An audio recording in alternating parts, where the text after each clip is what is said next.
Hey everybody, this is Carlos Ocelot, founder and CEO of G2 Esports, former professional gamer, and wonderful bodybuilder, as you may have known. Of course, you know me for that, pretty sure. And you're watching Dankan's channel. Thorin, my man. Enjoy. Right, this is going to be episode 24 of Elitists United. 24 is pretty good actually, Veteran, I have to say. To be fair, we did do like a couple that were about MSI, etc. But remember, there's only fucking 9 weeks of a regular split in each split. There's been 2 splits. Did a little bit of the playoffs. Like, it's not bad. 24. It's getting up there. 24. So anyway, let's all start at this place. Before we get into the playoffs, let's just do like the send-off for the teams that didn't make it. We'll do a little run-through of that. By the way, guest for this show is Vedius, in case you're not familiar with him. Which I don't really see how that's possible. Like, even if people do that thing that everyone claims in the industry, like, just mute all the casters. It's like, you still see them when the fucking broadcast starts. You don't have a choice, do you, when it opens? Like, you can't just be in the game already. So you all know who it is. And also, I won't make the obvious joke about, like, Yarnan's girlfriend or something. I can't just leave that. We'll leave that in the past, mate. Yarnan's gone. His girlfriend's gone. Everyone's gone. We're moving on. We're moving on to better times now. You know. Oh, that was still one of the highlights for me. That was funny. It was pretty good. Anyway, let's start out, right? So let's talk about, because the first place I want to start on this episode is, Vedius, what do you think of the overall parity and the strength of the LEC this split? Because obviously one of the interesting things, in contrast to NA, for example, is a whole bunch of the teams actually, especially the ones that were at the bottom, made all these big-time moves, and a lot of them got probably more wins than people would expect, or had periods when they were getting wins people wouldn't expect. So what have you thought of that actual like league itself, its strength, this split? Because obviously, remember, after MSI, the new angle aside, because before that, right, I've learned this about Americans. They never just go straight from like wrong to right. They just gradually move from wrong in increments. And then if they get a chance, they'll go back an increment, back a step. But if they're forced to, they just take 15 steps to get to right. So what they'll do is, instead of just going, maybe Europe's a really good region, they were like, that's just G2. It's G2 only. And everyone else is even worse because G2 is so good in Europe. It's like, right, well, you've done it again. It's what I actually famously coined the Jack dilemma famously, but whatever. We all know everyone gets mad about that one. So the analyst dilemma, there you go. How about that for you, boys? So there's a fucking olive branch for you, so you don't keep breaking the game in the design team, whatever the fuck you do now. You're probably the person who made Pike, aren't you? No, whatever. So anyway, Venus, what do you think of the strength of LEC Summer? So I think at the beginning, I rated a lot of teams highly, and then as the split progressed, I definitely think my understanding of the game got better, but the teams I feel definitely got worse. And I don't know why, but after we came back from Rift Rivals, I felt like a lot of teams just suddenly got worse. And then our bottom teams slowly started to get a little bit better, but our middle of the pack teams kind of stayed the same. So we had these little groups form where we had the top 3, the middle 3 or 4, and then the bottom 3 or 4, depending on how you wanted to rate certain teams. And so, like, in my opinion, when you have like a lot of the bottom teams taking games off the middle of the pack teams, that's more to do with the fact that your middle of the pack teams are performing poorly more often than it is than our bottom teams improving. Right. However, I was quite impressed with the growth Rogue made. I felt like when Genax came in, SK actually started playing normally again. And I also think XL got a lot better throughout the split. So I think that there is an element of truth in the sense that I think G2 sits at the top and that they exist in a level that is far above everyone else that we have in our league. But overall, I think the strength of the region is that we have decent base and we play okay at the game, but overall, I don't think the region is super strong. I think LCK in its entirety is like probably a little bit stronger. Super and just, top heavy, yeah. But as in, there's a lot of top teams there, I mean, you know. Yeah. But I also just think that they, a lot of their fundamentals are just that much better than like the average in Europe. Okay. And I also think that like the talent pool is greater in China, just because of the sheer number of players that they have, right? Yeah. So I think Europe is like a very solid region, and I like a lot our top 3. I think our top 3 will do very well internationally, but I think the middle of the pack to the bottom is like below the other 2 big ones in LCK and LPL, in my opinion.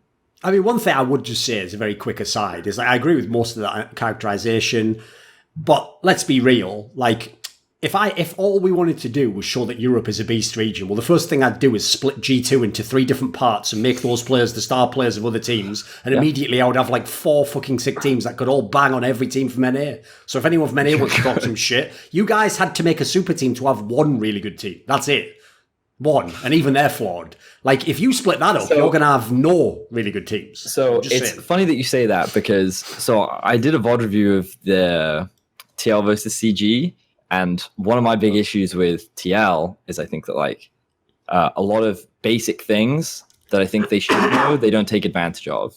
And when I watched the VOD, a part of me was doubting myself, because I was sitting there thinking, maybe I'm in the wrong, maybe they actually know what they're doing, and I'm just... This is revolutionary thinking for an analyst in League of Legends, ladies and gentlemen. This is like 2001: A Space Odyssey, and he just touched the fucking obelisk as an ape, you know? Keep going, yeah. But then I literally, before I came on this, I told Veteran, I better watch a Schalke VOD just in case, right? Oh, to sober yourself up, right? Yeah, of course. Okay. So I watched the Schalke VOD, right? And there's this moment, 18 minutes into the game, where they push bot, they push top, they group mid, because mid is the only tower that they haven't taken. And then as Vitality go to catch the waves on side, they threaten a flank. So because they have numbers and because they threaten a flank, Vitality's forced to back, right? And in my head, like, that is the bread and butter way to siege onto a mid lane tower. Yet when you watch Team Liquid do it, they just kind of keep running at it back and forth, back and forth, back and forth. And they never set up these flanks. They never set up the pressure on sides. And I'm like, this is like the basics. And this is why, like, when I look at the average team in Europe, it feels like they actually have pretty good understanding of a lot of the basics. You know, like, you can build upon those, which is what I think our top teams are getting better and better at. But in terms of the European standard, I think the basics are very, very solid. And when our 4th place team seems to be utilizing stronger, just basic map movements than the 1st place in NA, it makes me feel pretty happy as a European. Right. So at the end, it did confirm it for you, right? Yeah. That makes sense, though, because, by the way, I will say, like, I always used to joke that the problem with Americans is they heard about 1-3-1. They were like, right, I think I've got the premise. It's like, well, no, it's not. You don't just literally just put 1 in one lane, 3 in the other, and 1. Like, that alone wouldn't do it, would it? Because logically, if you have the 3 and 1, I might just send my 5 to kill your 3. Which is not, by the way, what they all realise in the VOD review after the game. Like, oh, shit. We just had a 3v5 fight. It's like, yeah, no shit. You're supposed to keep the threat that you never quite know when it's 3 and when you're going to rotate off to the other lane, is it? You don't, but whatever. Anyway, I'm getting all the trauma of fucking Golden Guardians games out of my brain right there. Because you know how many times I've seen that where they would have just won a game if they'd done a basic fucking high level solo queue 1v1. It would have won the game every time, but instead they always lost. So never mind, my bad. So. What about this then? Veteran, what's your thoughts on the overall strength of the league? Because I kind of agree with the way I like the way Vedius characterised it, actually. I agree. At the beginning of the split, especially when they made these roster moves, I did think actually the whole league looked levelled up. And obviously that's when you were looking at teams like XL could be better, Rogue should be better, SK obviously everyone thought would be way better. So actually you looked across the league, there weren't many teams should have been worse generally, but I kind of agree with him. Towards the end, I mean, some of it's context, like, for example, Misfits and XL obviously could have done differently if they've had their roster from day one. Maybe that would have made a difference. Maybe they would have been the mid-table teams. But by the end, they were kind of feasting on those teams in the middle that were just bleeding game, like Origen, for example, obviously. So what do you think of the overall league? So I think the overall league itself has been weakened by the fact that Origen have completely collapsed. The only big competition for everybody to surpass is Chi 2, essentially. So Splice, that were previously a gatekeeper team, is well, they are still a gatekeeper team, but there aren't 3 teams that are passing that test right now, which is the mid to late game test. And the 2 teams that have diametrically opposed differences in terms of when it gets to mid to late game, how they open up their jungle support. And in Europe, when it comes to the top teams, a lot of the debate comes to, or a lot of the stylistic difference comes to, how they open jungle support for river control, as opposed to how are we going to use this waves, which I think is what you're observing when you see that Team Liquid are not at the stage where they have a different take on that. They're still at the stage where they don't understand what to do when the wave's in a certain position relative to the towers that they want to get, the neutrals that they want to get. Like G2 will always open jungle support straight into the river, whereas Fnatic will always open straight into midsection, then into river. Stuff like this. These are where the debates are in European macro.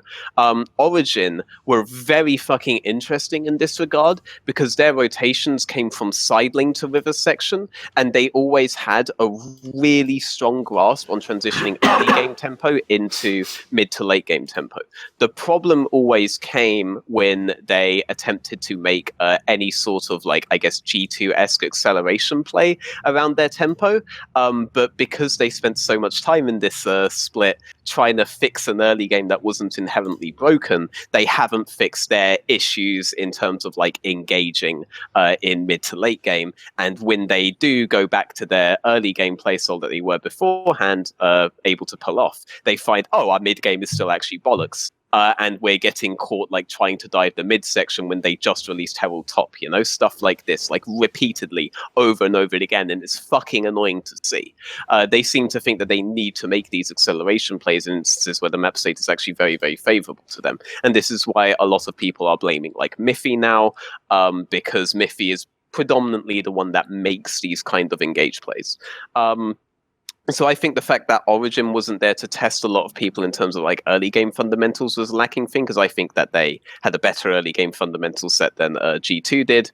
I think that Splice being at the position that they are, and obviously they're going to write in and fucking complain the moment that they see me say this, is actually a big indication that Europe itself is not that strong going into the World Championships. And I would hope to see this kind of thing change. I think people need to be able to pass the mid to late game test, because otherwise the way that you beat Splice right now, if you just want to target Splice specifically, is the way that Fnatic did it. You just match their scaling, and then you get the fucking Infernals, and then Bob's your fucking uncle. Eventually you'll just fucking win, because Splice they aren't actually giga intelligent about how to close out in late game scenarios. They're just they're always grouped. They're essentially overgrouped, and if you miss position in that scenario, you're fucked. Yeah. If you position properly in those scenarios, you're not really fucked. And Fnatic were like, fuck it, just match that fucking grouping, match that fucking scaling. We're getting a 35 minutes anyway, baby. It's Cassio 1v9 time, let's go. Then fucking Xerxes and co will just run at the Cassio anyway for some weird reason on 400 HP. It's really asinine to watch.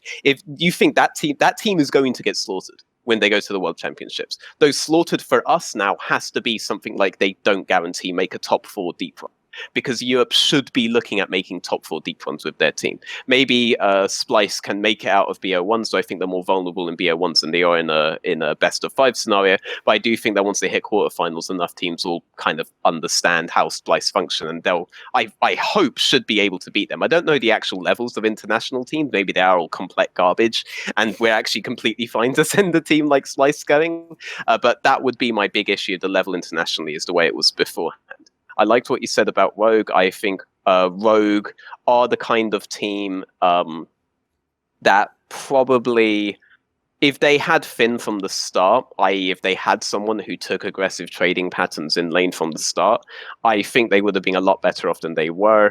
Previously, before Finn, they were very reliant on getting a strong bot side matchup and playing really heavily with the priority they got from that, despite not having a very good bot laner. So being able to play really strongly around Finn was a pretty big benefit from them, and we saw them reap the rewards of that so much. Finn should have been up for like a Rookie of the Split thing if he had most of the split to actually play out, but instead he's had 2 like third splits to do it. The XL thing, XL did the exact same pattern they did last split again, where they were like, well, let's start these veterans. Okay, they're not doing well, bring in Mystiques, bring in fucking Jessica. Oh, we're doing better again. Okay, we're all fucking Gucci. They did the exact same pattern. Maybe they'll fucking stick with it for next year. I have no idea. But yeah, like I think top-heavy regions are generally stronger regions, but we're so top-heavy right now that we're very G2 reliant, and I don't like that, because when you're assessing like regional strength and they only have one good team coming in, that means those players just have to have one bad day and we're fucked. Like we need to be able to send. Or like, someone gets ill or anything. Yeah, someone gets ill. Get a bad group draw where you get the 2 good teams in your group. Yeah, like I mean, we shouldn't be entirely dependent on one team, but I think even if all the other teams did step up, no team has the flexibility and intuitiveness to challenge G2 straight up in the best of 5 scenario.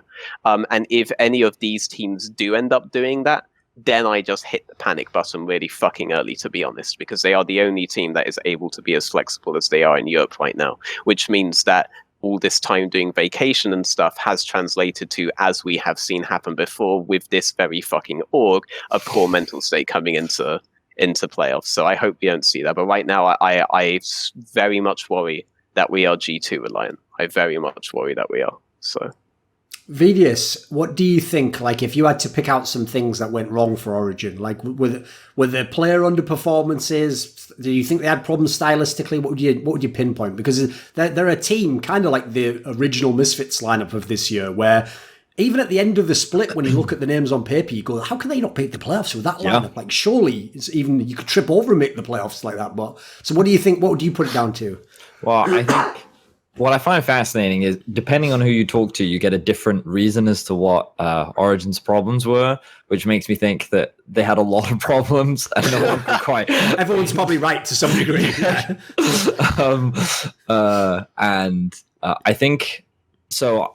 I always debate how much I want to use mentality, because mentality is something you can't always assess. Yeah. And you can talk to players and often they'll be super vague about how they feel, and more often than not, they'll actually be like really positive. But I do feel that this split, it felt very apparent to me that the mentality within the team just wasn't there. It was like they either couldn't align on how they wanted to play the game, or the repeated losses was making them doubt their own abilities, or they were forgetting a lot of the simple core basics of what made. I mean, Veteran already mentioned it, right? Like the things that they were good at, they didn't seem to be taking advantage of anymore. And it felt like that progressively throughout the split, their expectations were that we would only get better, and that the things that they were working on at the start would be fixed, and then they could start working on the next thing and the next thing. But it felt like that they never fixed their initial thing that they wanted to try and improve.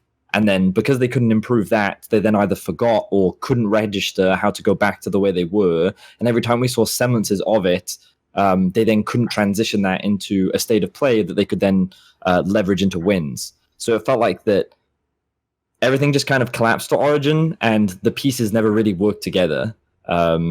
And I don't really understand why it happened. I think like Alfari still had a fantastic split overall. I think that he is the second best top laner in our league in terms of his consistency, his laning performance, and like I do think that he's a bit of a side lane maniac.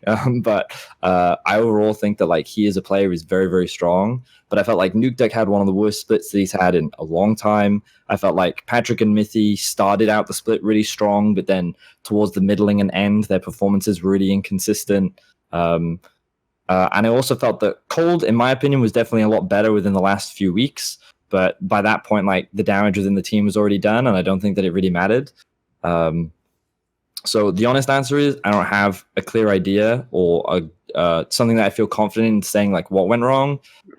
It just felt like that there was a slow decline and a gradual thing where like one issue arose, which led to another issue, which led to another issue, and they couldn't then find alignment on how to make everything work.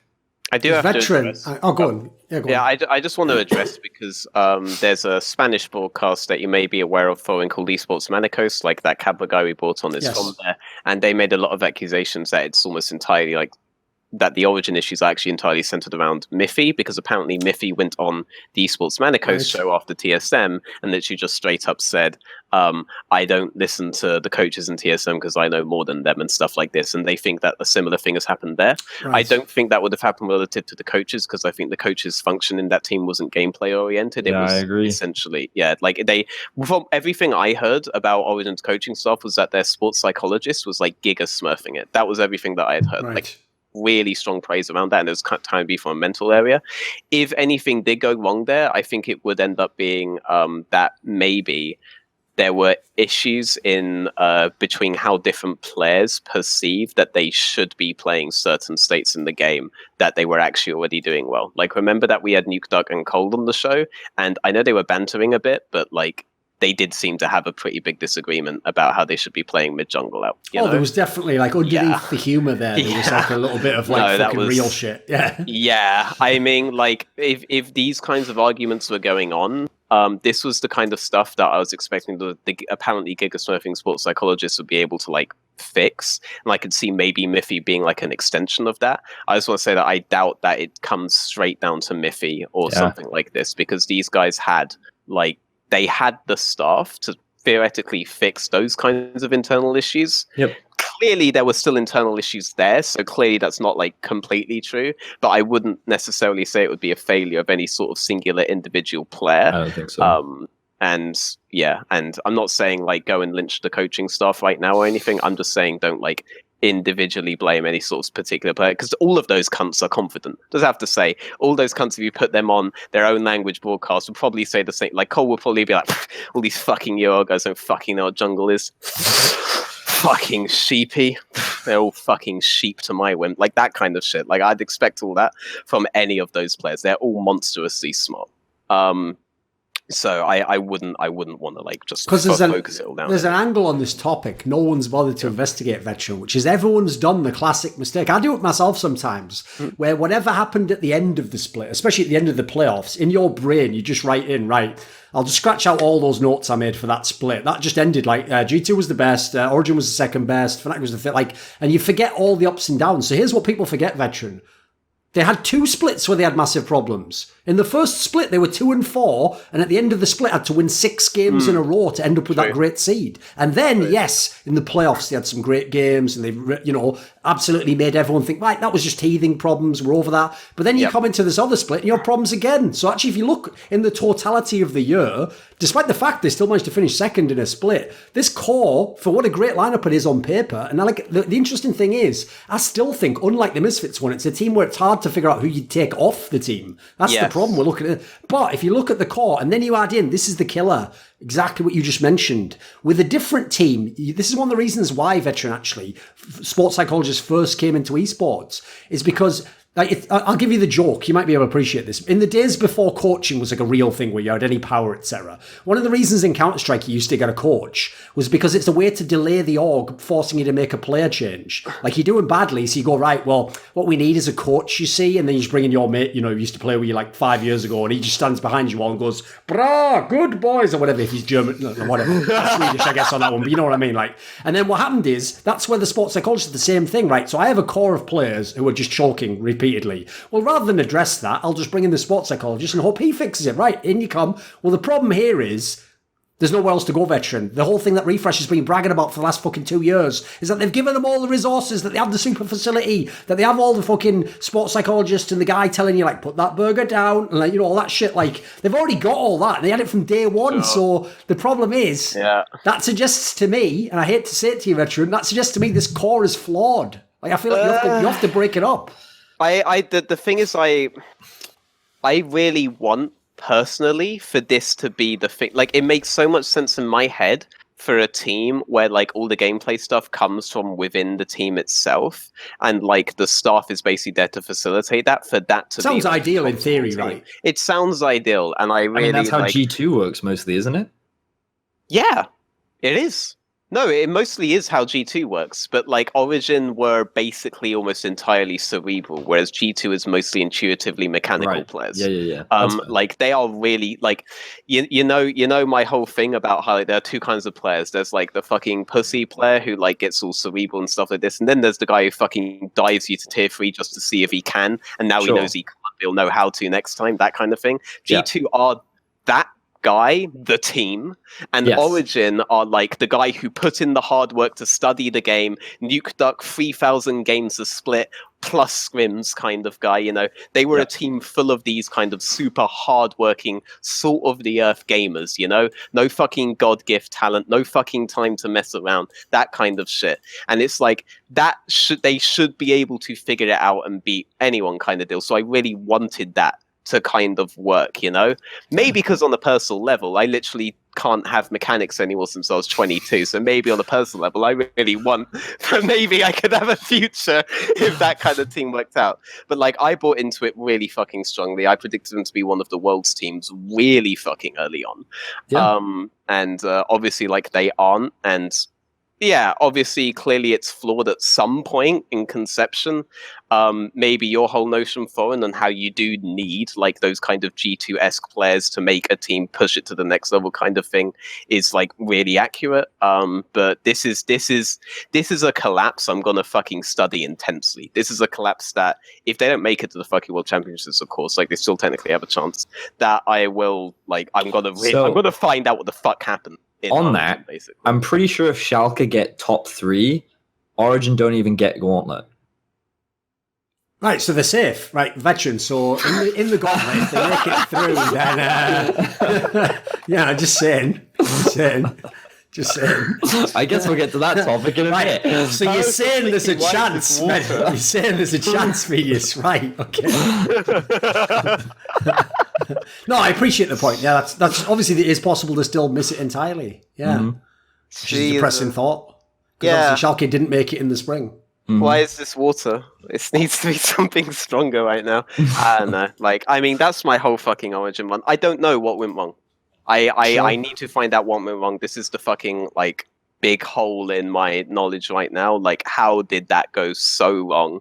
Especially given that I obviously drank the refresh Kool-Aid of this sports psychologist's Giga Smurfing Thorin, and you probably Maybe that didn't work. Maybe he did a great job. Maybe he did. Well, clearly not good enough. I'm just gonna say that. Like, you didn't fucking gauntlet guaranteed. No, the thing is, though, I actually do think, in a way, I kind of get the way you characterize it. Like, for me, it's the opposite of the Misfits problem. In Misfits, they didn't have any, like, natural leader. Like, even though, by the way, this is one of the areas that always gets mixed up in esports. Like, a leader is different from a shot caller. Like, sometimes someone's a shot caller. Like, this is not a joke, by the way, guys. In all of his teams, Ryu is one of the shot callers. Even when he doesn't speak the fucking language properly, because the idea is... Really? Oh, yeah. Because really, he's not shot calling. Like, he's not telling you a whole paragraph. As in, he's just the guy who says, like, go now, and then you go in. Yes. So, you know, he's just giving you, like, a decisive go button, as it were. There you go. It's that type of shot caller. Yeah. But the problem is, you can obviously have someone who's, like... So Soaz, to me, is a shot caller, but he's not a natural leader. Like, he's a very emo guy. You know, he's not a guy who's going to, like, motivate you and lifts you up and all that fucking bullshit that you want from the emotional leader of the team. So if you look at the Misfits team, they had actually looked like they had a real lack of leadership. Yeah. Then you go and you look at the Origin team, and like you say, the problem is Veteran. In all of their teams, these would be the smart guys who are defining the style, who you're going to look to for. But the problem with that is everyone knows, like the famous saying, is too many cooks. Yes, it's the super team fallacy, but instead of it being like the superstar player, it's a super brain fallacy or something. It's the Galaxy Brain Origin, original Galaxy Brain OG in the fucking team. I mean, it's interesting that you said, because like one of my first thoughts on Misfits when the team was formed at the beginning of the year was I thought that they would clash on how they would want to play the game, because I thought to myself that Febivan and Soaz would have because of the number of years that they've played and the different teams that they've been on, they have a clear idea of how they want to play the game, which will be very different to how people like Maxlaw and Hansama will want to play the game. Because if you think about like their histories, Hansama and Maxlaw were typically on those younger teams. They were like higher on playmaking. There was more expression of skill. Whereas you compare that to Soaz and Febivan, who had like longer histories. I always thought there would be a clash of this is how the game should be played between the two of them. And then Gorilla was there, who's been brought into a brand new environment, which is Europe, and has to adjust to all of that. So he's probably not going to take any kind of leadership role. And I never actually thought that it would be applied to Origin, because I thought Poor Gorilla. Poor Gorilla. I can just imagine him, you know, he gets to Europe first week, he's writing home to his mom, "Dear mother, I've arrived in Europe. I have a team with some of the best players. They are spending millions of euros on us. I will make Korea proud." My God. That's what remember, that's what Koreans are like. That's the worst part about it all, Veteran. Is like, it's one thing that the rest of them got wrecked. Like Maxwell's, at least from the UK, he's used to like bitter disappointment and all your dreams coming collapsing in on you, and you just eat ashes and fucking hot coal. We all know that that's going to happen. Gorilla's actually like, you know, almost won worlds and shit. So he's actually coming over thinking like, I could revive my career. It's like, well, not really, but you know, you give it a shot, I guess. Anyway, keep going, Vedius. But yeah, I was surprised. Like, I never actually thought that would happen to Origin. I thought that because they had two young players in the form of Alfari and Patrick, that would be like sponges, and then you'd have like Nuke Duck and Mithy.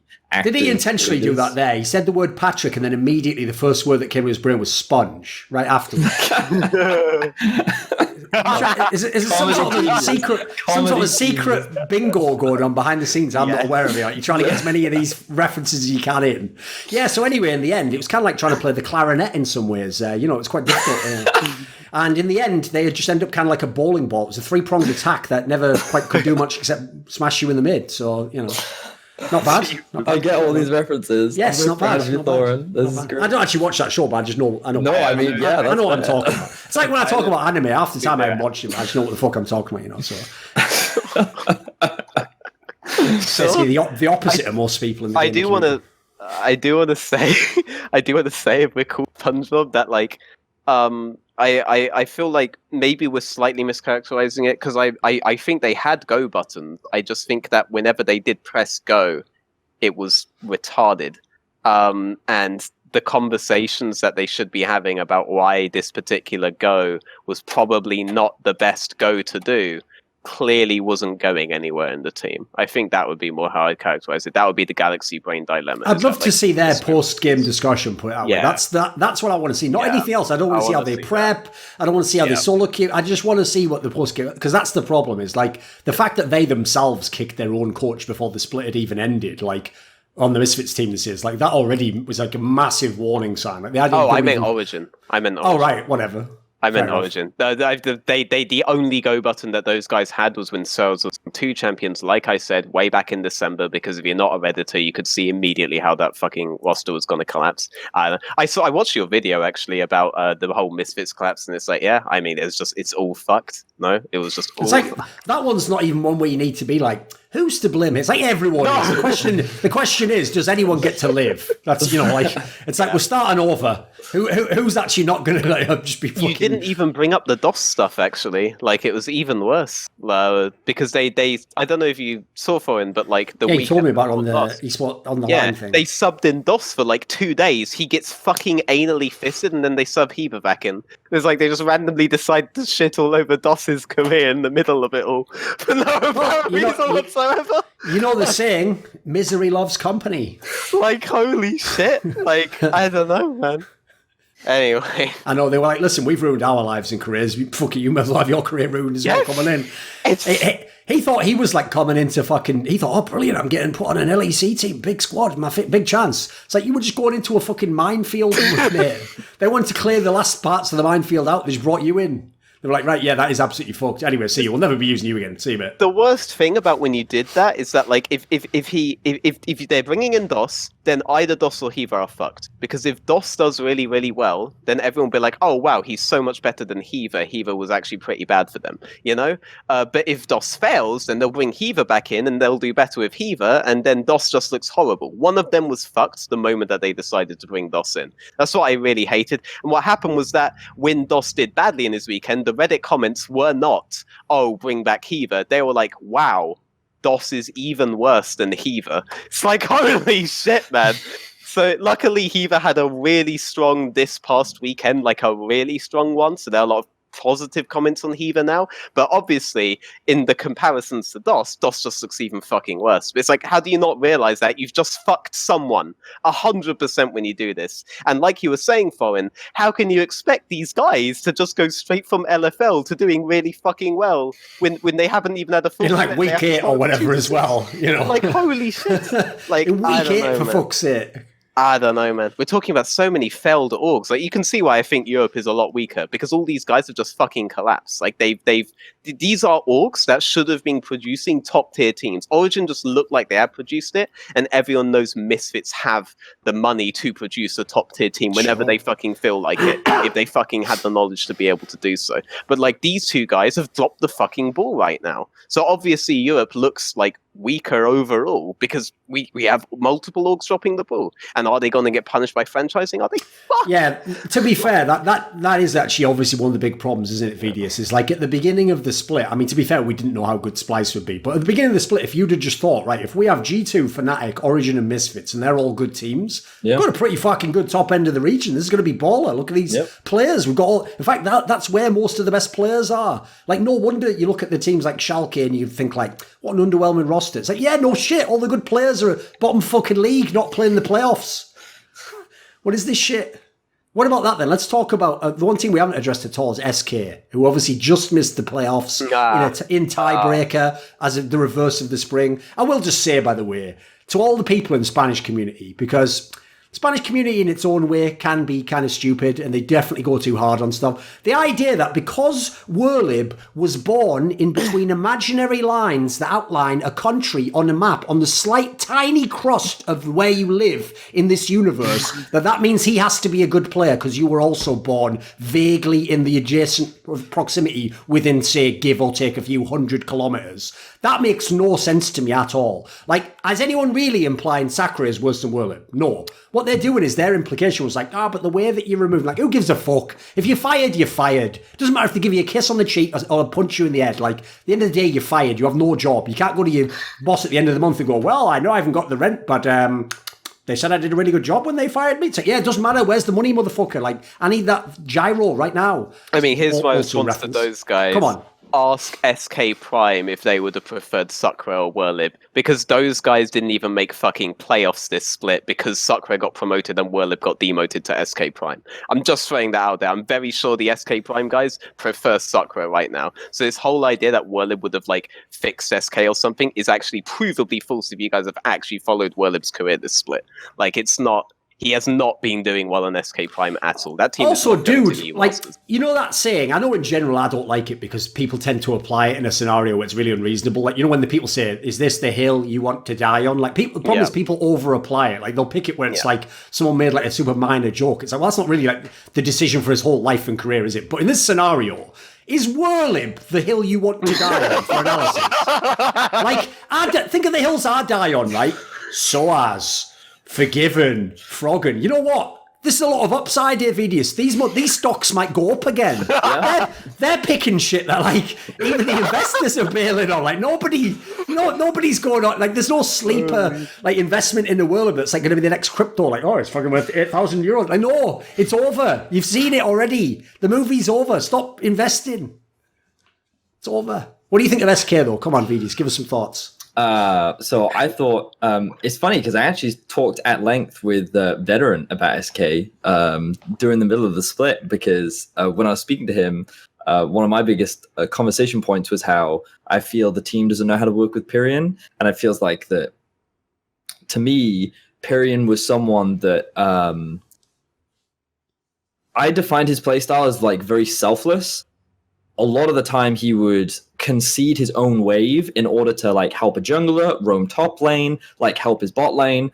And when he thrived best was when he was on these supportive champions. Like, one of his best games was on Karma, right? I'll just confirm, by the way, I believe when I did the Lots and Loco episode with Unlimited, he actually said something quite similar, which was that one of the things that Pyrion did positively in the past, I think, first of all, was like Werlib basically, this is also why the Werlib angles are stupid, is basically they just sacked Werlib completely.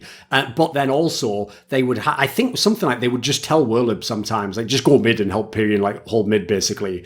And as a result, I think this was the premise. Something along those. You'd have to go back and check, but like it was along those. It was either that or him and Selfmade combined had to do it. And so as a result, Pyrion sort of was existing in a world where if you looked in isolation, it looked like he was doing well, but maybe he actually wasn't as strong a player. I can't remember. Or maybe it's the other way around. But I've heard this as well somewhere before, where one of the things that Werlib did was that he played around Pyrion to a degree, and like the moment the Sacre for Werlib swap happened, Selfmade had to learn more how to play through his mid, which just didn't work because like their play styles didn't They connect. basically said before they never played through mid, basically. They just left Pyrion on his own. So the logic was you never saw the flaws of Pyrion because they were covered. Actually, in this one case, Werlib actually was doing his job as a teammate, I guess. He covered someone else's flaw. It's just he didn't have a strength of his own to kind of build his own rep off, you know. Yeah, which is why when I think they introduced Genax, the team looked completely different because it was almost like that they didn't need to play through mid again. He could be self-sufficient, and then Selfmade could be more of a selfish jungler and do what he often does very well, which is just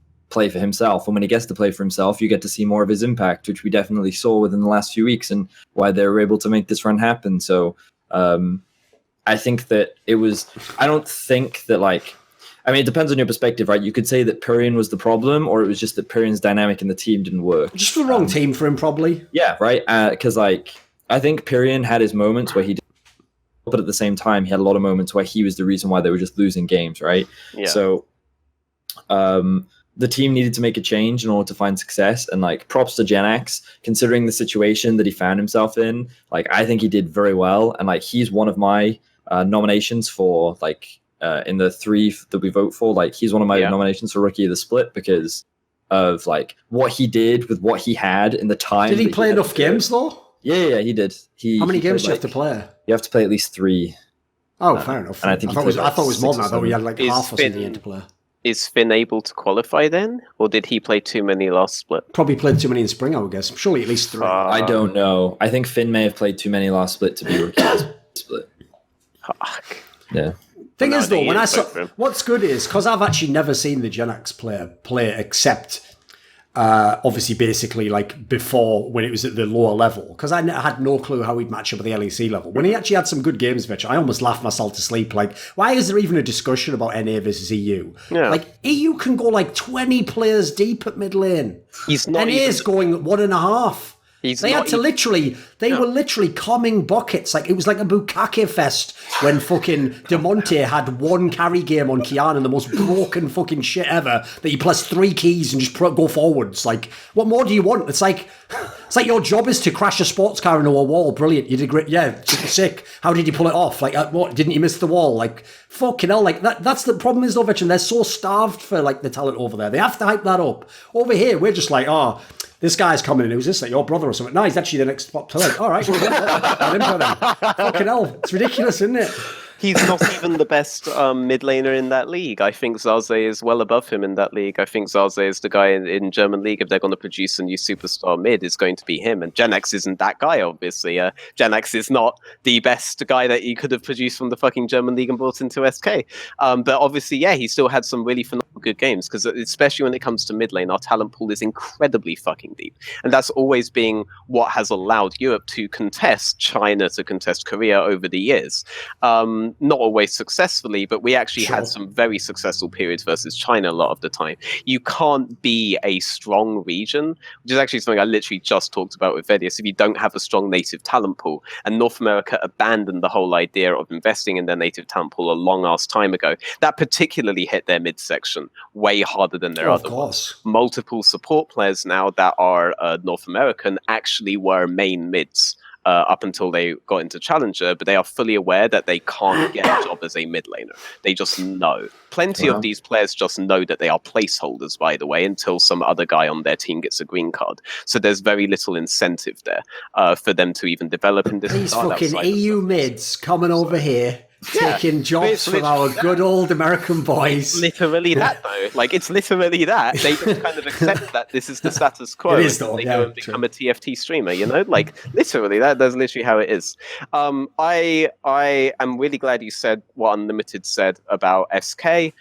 So my running thing up to now has been that Dreams, the fact that they can't play heavily to bot side anymore and release Dreams to actually go to the midsection and get control and make plays and stuff like this was the big reason why Pyrion was different from last split to this split. I hadn't considered the Whirlib angle so much, but I've repeated this particular Dreams angle like a lot. So I'm very glad that Unlimited is basically now on the record saying that Pyrion was just getting a lot of help that kind of isolated him somewhat, or like made him like look very like strong. Because when players tell you that a mid laner looks good, what they mean is that they feel a lot of pressure when they play against that player. And that can mean multiple things. So when Huni Cabochard were decreed as like the top 2 top laners in Europe back in 2015, but I was propping up Thorin, Thorin will know this because he's actually cited my like challenging Huni article before.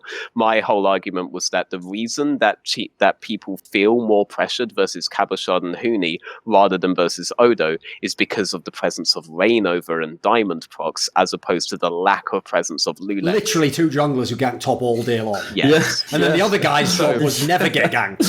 Versus Pyrion. Literally. And it was Lulex was his jungler, for fuck's sake. Versus to this day, Odoamne still has one of the lowest jungle proximity of all top laners. He's being typecast. He's like a guy. He's like a the guy who just played like a nerd, like a fucking Ross from Friends or something. He's never going to be. Not going to be in movies. I order him. You're going to be the leading man.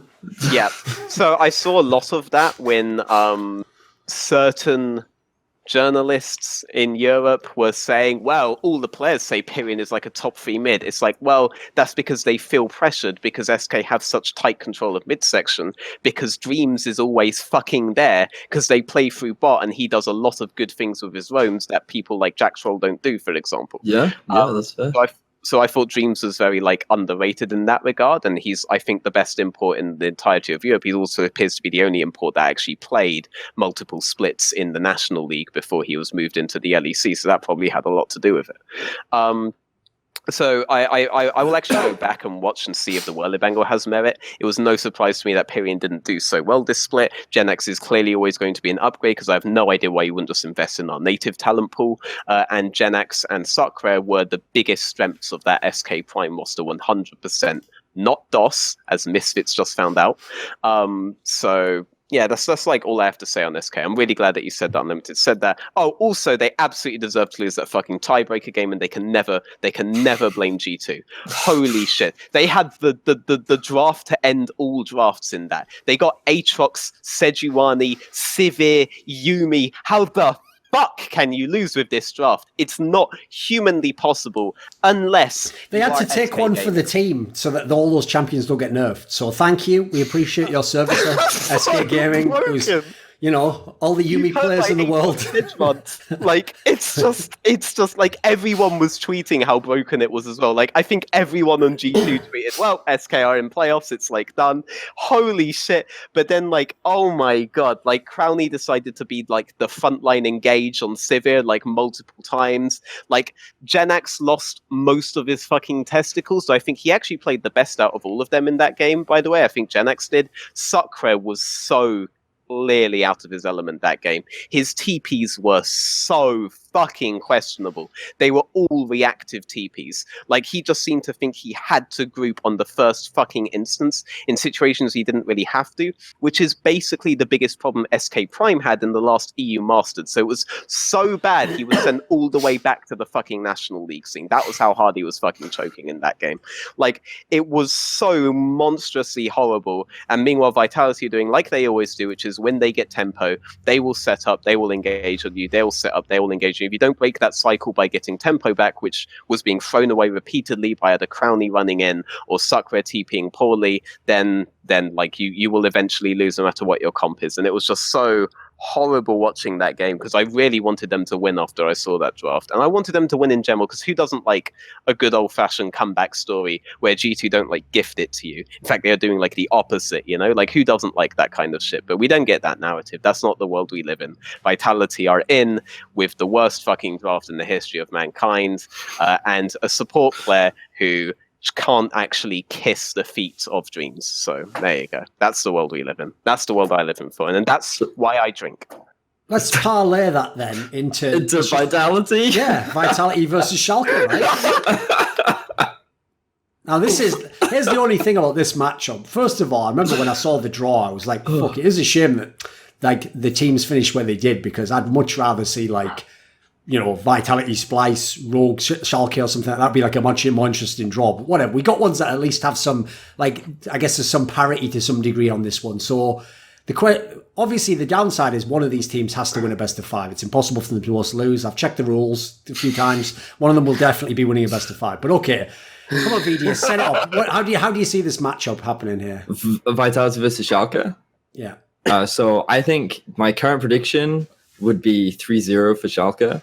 I think Vitality. So Vitality as a team are weird, right? Because I mean, last week I talked a lot about this on broadcast, where I actually feel they have a lot of core components that actually do very well. And I think it was their game versus Fnatic that I was watching, where their comp was all about getting an early lead, right? And they actually set up that early lead. I mean, it helps that they burn everyone's flash. I mean, it was the Garen game, right? But they burn everyone's flash at level 1, right? But then I was like, oh, okay, now they need to keep camping this bot lane, and they need to keep snowballing a solution. And they do. Like, they repeatedly camp it. They get ahead. They get an early Drake. They swap to top. They keep pressure there. They then get an early Herald. And you're like, wow, Vitality's doing all these things that is really good. Like, they're playing their comp well. They're punishing summonless champions that can't do anything. Like, they're actually doing a great job. And then they go to mid lane to set up the Herald, but only 2 of them do. Meanwhile, in the river, Jack Troll is there trying to force an engage onto 3 different people. And then Attila's like, I better help him. And then the 2 that have already deployed the Herald are like, what? So they then die in mid. The Herald doesn't do anything because they get killed, and then they throw away their advantage. And then this early game comp that has to snowball now can't, because because Jack Troll decided that he would force an engage. And you think, okay, it's not the end of the world. They can still come back into the game. It's still possible. And then a Drake happens when Jizuke is trying to flank behind the Drake to set up and attack the enemy backline. And I'm thinking to myself, okay, I don't fully agree with the flank, but sure, whatever. Before he can even get in position, Jack Troll is behind the blue buff. He hex flashes in and he engages onto the frontline member of Fnatic, right? And you're just looking at it and you're like, you could at least wait for Jizuki. He's living up to position. part of his name, isn't he? Fucking hell. Right? And we called Jack Griefer. What the fuck's this shit? And I'm just like, and I'm like, I don't know why this happens. I don't know what. The thing is, I can't say for sure if it's just Jack Troll or if this is a communication thing or if this is just all 5 members are playing. So because like there are examples of where it's not just Jack Troll. Like you can remember back to the Jizuke Echo game where he just kept running bot lane, and you're like, I don't know why you're this far out without any team and doing anything else on the map, but fair enough. And like it feels like that when I watch this team, it's like 5 solo queue players. But sometimes you see glimmers of brilliance. Sometimes you're like, wow, they're actually like doing a lot of what they're supposed to be doing, and then they just throw it all away. And like it frustrates me because I feel like that they're so close to something that could be very solid and that they could build upon, but there's always that thing that's missing. And I don't know what that thing is, but like they're a frustrating team. And I think right now, given that they haven't really shown this is their worst regular season that they've had in the last 2 years. It feels like that they haven't really improved at all. There are moments where if the game gets late enough, they'll do absolutely crazy stuff that doesn't make any sense. They'll catch a lot of teams off guard. And I think that's a large part of how they're able to like surprise teams. And if they get early leads, sometimes they can effectively snowball them. But against Schalke, who is a team that is just has such a good grasp of what I call the basics. They're a very basic team, right? They understand if you were to write a book on like 101 in pro play, Schalke would be it, right? I don't think that they blow anybody's mind in terms of macro. I don't think they do anything crazy in terms of like destroying you in lane or do anything next level in terms of their map movements and their macro. It's just very basic, very standard, very cut and dry, very reliable. You get the same thing every game, very consistent. And that against a team like Vitality, who's extremely volatile, I just feel is heavy favorites. They might lose a game because they make one mistake and Vitality do something random that catches you off guard. But I expect the randomness to hurt Vitality more than it does help them. So that's what I think of Vitality. Come on, Veteran. You're surely not saying 3-0 Schalke. Come on, doesn't Vitality get at least a game? So, Vitality, if we remember in the history... Oh, he's going to predict them a win, right? Go on, set it up. Okay. Go on, make it... I know this. We're all going back in history, right? Come on, we're back in history. Okay. We're the first team to actually figure out how to beat Schalke. When Schalke were on their 7-2 disgusting win streak, and everybody except for me was saying that they were a top team, and I was still saying, Origen are going to do it, guys. And then they actually did it that time, but they didn't fucking do it this time. They were actually the first team to realize, hang on a second, these guys just open jungle into mid and then go bot every game. So what if we just pick a winning bot lane and then send our jungler bot and then go mid? And lo and behold, Schalke lost. And then every team did that to Schalke, and Schalke lost. And you can do that to Schalke this split if you're not too busy trying to be G2, and Schalke will still lose. Because this is still the fundamental problem with Schalke, is that unlike last split SK, who also beat them because of this, they do not open support into mid into bot. They open jungle into mid into bot, straight up. They do not juggle the tempo, I guess you could say, like Fnatic do. They're not very good at this kind of thing. So by that you mean Trick focuses on mid and then they use the pressure they get from mid to translate it to bot, right? To translate to bot. The biggest thing though there is that Ignore doesn't. Like normally what you see is that the team will play to free up their support and jungle will go mid, and from that then they will go to a particular side. Yeah. But Schalke don't do that. Schalke recently attempted to do that and it was very funny. Which team were they against? When Ignore was on Nautilus and not Humanoid, Abadage just kept feeding in mid on Akali. Trick was on Sedge. Fuck, it was 2 weeks ago. Okay, there was a game. Serge and Nautilus sounds like the most Schalke comp ever, so there are multiple games. I can't remember who the fuck they were monster into. It was against Fnatic, actually. It was Fnatic. Yes, it was against Fnatic. They were trying to match Fnatic style. It was so funny because Abadage would just forget that trick is not trick. That Ignite is actually incoming, and they would just attempt to open on the midsection as a 2-man with Ignite like slowly arriving, but their synchronicity was clearly like off. This is the one time I've seen them actually try to do it. Or this is the first time that I saw them actually try to do it, which is actually playing like properly. This is how SK were doing really well and beat them. This is how Fnatic do really well. This is how G2 really well, and the points at which G2 figure out they can release Mickey X for this are fucking brilliant. This is something Origen can do really fucking well. This is something that a lot of teams can do well, but Schalke are incapable of doing. I am now of the opinion that Vitality did that by accident.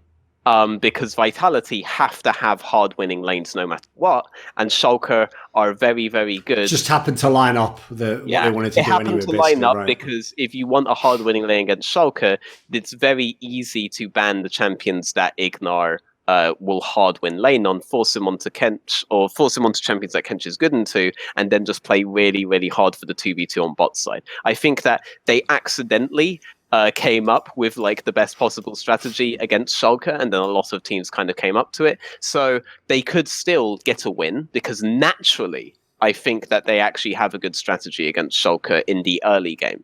But the problem, as Vedius has noticed and identified correctly in the Fnatic game that Vitality had, is that the only thing this team knows how to do is accelerate and accelerate more.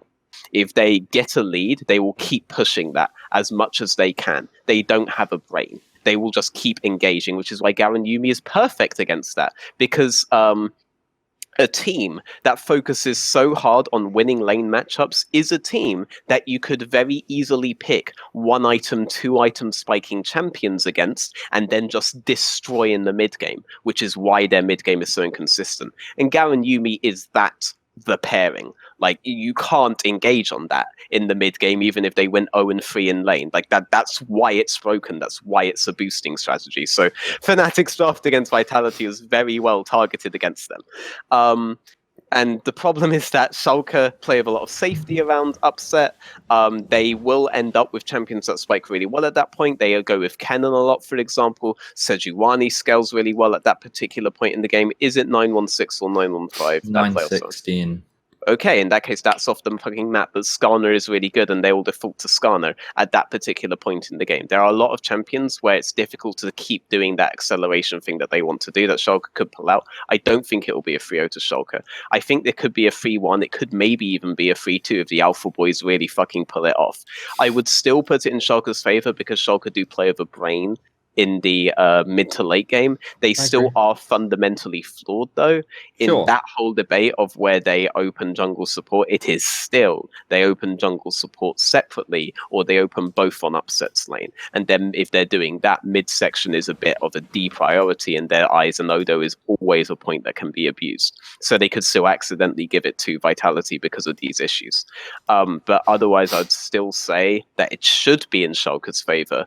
But the Alpha Boys have pulled it off multiple fucking times just because you have these kinds of gaping holes and they accidentally stumble on it. And again, if these guys stumble upon a crack, they will bore all the way through it to the fucking Nexus. So they also have to pray you guys don't accidentally do it, because I am beyond the point where I think Vitality are intentionally finding. So what overall, if you have to just, like, obviously all the analysis stands, but if you have to give like a number prediction, are you still going with Schalke overall? Yeah. Yes, but I wouldn't be surprised if they lost, but it should be in Schalke's favor. Still say it should be in Schalke's favor. I'm not going to say 100%. I'll say how about 80%? 80-20, it's in Schalke's favor. Sure. And if they lose, it's because they have holes, as opposed to that Vitality are like a giga intelligent team, you know? I mean, one thing I'll throw in, to be fair, obviously, like, at what point is it that you actually go to like Greece for the rest of it? Is that just the top 4 part, Vedius? Top 3.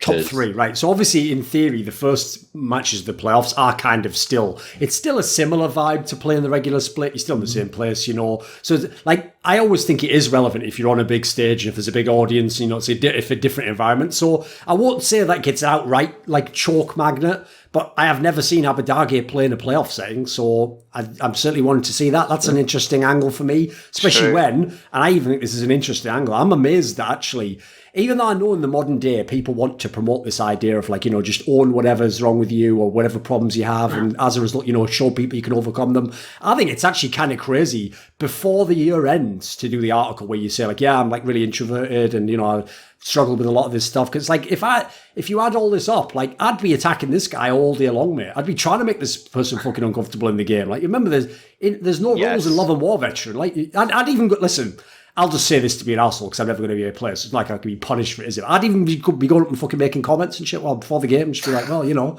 Gilius does that. Maybe you had to keep it all inside for a reason. You know? Gilius does that, which is of course. why it was so entertaining just before we played them in Challengers series. Like, me and Gilius basically had a fucking, like, insult match for, like, 5 straight minutes while we were both waiting to be allowed onto the stage. We just kept fucking flaming each other, and it just got better and better. I fucking loved it. Like, I was saying shit like, or when I'm fucking done cleaning up your mess, maybe, Gilius, because Gilius is the reason Schalke got demoted, you know? Shit like this. I fucking loved it, actually.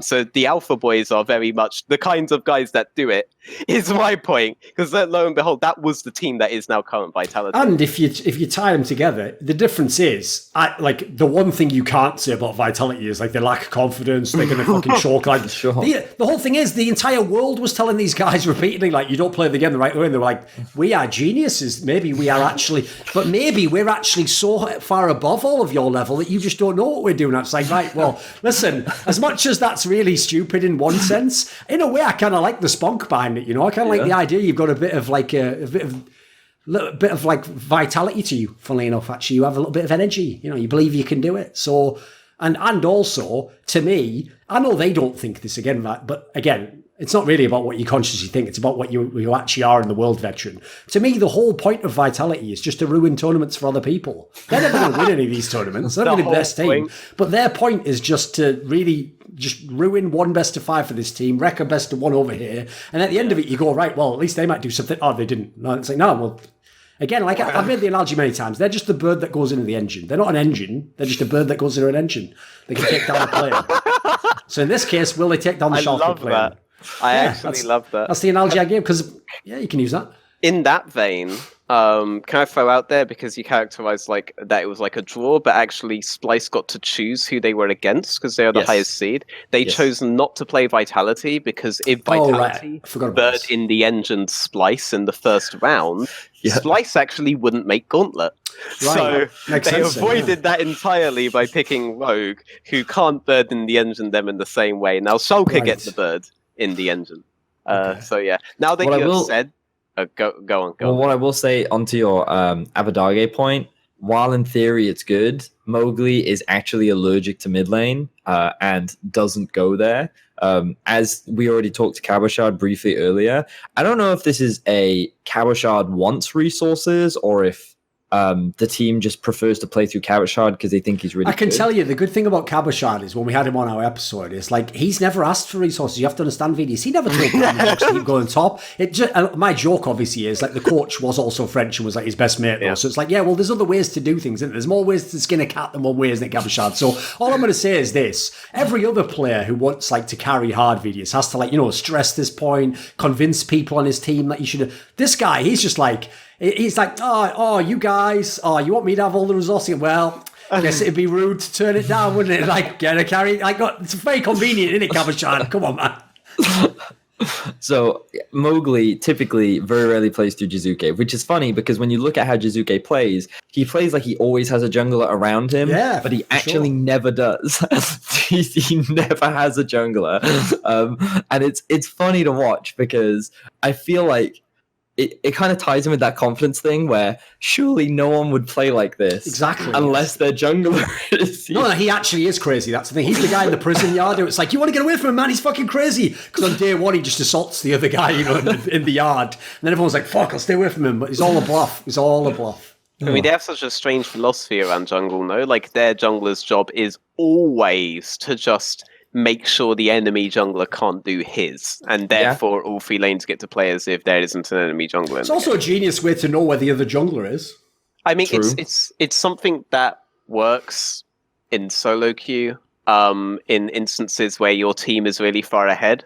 And so basically Vitality assume that because their they do draft for winning matchups Giga early, that by default their jungler should always be playing as if they are perma ahead. It's very strange. And I actually wanted to go on the thing you said about Abadage, because it's quite similar to this thing about Jizuki. Like Abadage, the amount of pressure that they have on getting mid priority, similar to how Fnatic do, because they'll always play through mid before they go to their preferred side lane.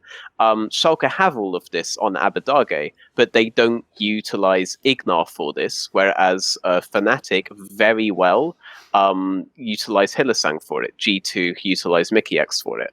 So Abadage is playing with the same level of pressure, but with far less resources for this particular thing. And also without the assumption that Trick's job this game is to prevent the enemy jungler doing his, because Trick actually farms his fucking jungle. So, like, I feel bad for Abadage sometimes. Oh, there's another thing as well. Come on, dude. You're going to throw this, like, young fucking guy who obviously already is, he's still working on his confidence, trying to figure out who he is so he can feel like, he knows what he wants to do with his game. Just chuck him in a fucking Korean support jungle duo. Fuck him, right? I mean, they're the most outgoing social people of all time who know how to talk to you on all levels and are going to understand you culturally, right? Fucking hell. Jeez. I'm just saying, like, I feel like this guy is asked a lot of with a lot less in his rookie split, and I just see like so much lane go to him, and I just think like I feel like a lot of this should be redirected. Like, I do think a lot of it is a systemic issue Ignar has had at every stage of his career, and it's just never properly being addressed. It's still an abusable flaw that Schalke have. Other teams are going to be like, if Schalke make it to fucking Worlds, that's death. Every Korean team knows how to beat an Ignar team. They've been professionals at doing that for the longest amount of fucking Put it this way, I don't flame Abadage. I just think he was the weakest of the group that came in, but I will just say this. I mean, he was. In my brain, for me, he's just an average LEC player. That's it. And the problem is, in their team, especially with how they've been unable to play through Odoamne, he basically can't be an average player. Like, that can't be the lane that you just say, oh, cool, just go even. It's like, no. So my problem with him is, like, I just can't see a world in which I hear this, like, and they do it! Abadage, the MVP of the finals! He wins LEC! The new champions are crowned! Welcome to your new king of the LEC! Like, it's just not going to happen, is it? Like, you're never going to hear those words said. No. It'll be upset or Odo. If Odo, like, has insane pop-off, it'll probably be upset if Schalke ever have, like, consistent MVPs. But, like, I mean, I rate him low as well. And I was warning everybody when the free rookie mid to announce that this guy's actually the worst of them, and that Humanoid is the best, by the way. And don't worry, I'm definitely building all this in just gradually into my whole narrative of, because obviously Forgiven's gone, so upset. You better fucking live up to this, mate, right? So now I have to start building the case as to why you never had all the sick carry mids and you never had all the shit, you were out there just on the grind, just a man on his own. Yeah, exactly. Meanwhile, your boy Reckless, as usual, look, he's getting all the next crops coming through, isn't he? Fucking hell. It's like a silver spoon goes out of his mouth, another fucking one goes in. It's like, what's this shit? He's I lost those last 3 silver spoons, miss. Can I have another one? Yeah, there you go. Meanwhile, when I was a kid at school, if I pressed too hard with the pen, they wouldn't even give me another pen. I had to write with a pencil after that. Probably gave away too much about my childhood there. Sort of a metaphor for my career in some ways. Last sentence, I still just think characterising Abadage as the problem with Schalke is incorrect. The end. Done. Okay. So I will add to that. I agree that I do not think Abadage is the problem with Schalke, but like, because I think as a team, Schalke is just very solid. I think they're consistent. They're pretty reliable. You know what you're going to get. And I don't think that there's necessarily like a player problem on that team. And what surprises me is how critically Veteran rates Ignar. Because while I can understand his perspective in that the team does not often use their support, because like, it's one of the things that I've had long discussions with Frosk and Ender about, where I'm like, when I look at Ignar, I don't think that he roams very often relative to other supports. And I'm like, I'm sure he doesn't do like what Hylissang and Mickey does, right? He feels to me like he's much more about focused on his lane. He's much more about like playing towards typically the bot side of the map. But where I think he does excel is like, I think he's very strong in team fights, and I do think that like he does a lot of well. Like mechanically, I rate him quite highly. I mean, if you look at the Champions League players, they should be good in team fights. I mean, that's fair, right? Yeah. So sure. What was fascinating, and which is why I think it's interesting you brought this up, is because like we're voting and evaluating for All Pro, and like my All Pro for supports right now is Mickey, Hillisang, and Ignar, because I look at the support pool and I evaluate who would you put above him, and Vander. I think it's really difficult. Who would you put above him? Vander, no question. Ooh, actually, that's quite interesting. Yeah, okay. A question though, okay, we can go into this a little bit. Like, here's the thing. Obviously, we'll talk about Rogue in a minute, so let's not make it too much about Rogue. The question would be this, Veteran. On the specific thing, just to Vander, are we talking just about him in the server, what you can see? Or are you adding in, like, shot calling aspects, being a veteran and stuff? So when I vote for these things, I try to limit the vote to the things that I see on in-game. I think that's what you should do personally. Yeah, so, take out all the narratives, basically. Yeah. So, for me, that's just specifically on what I see in-game.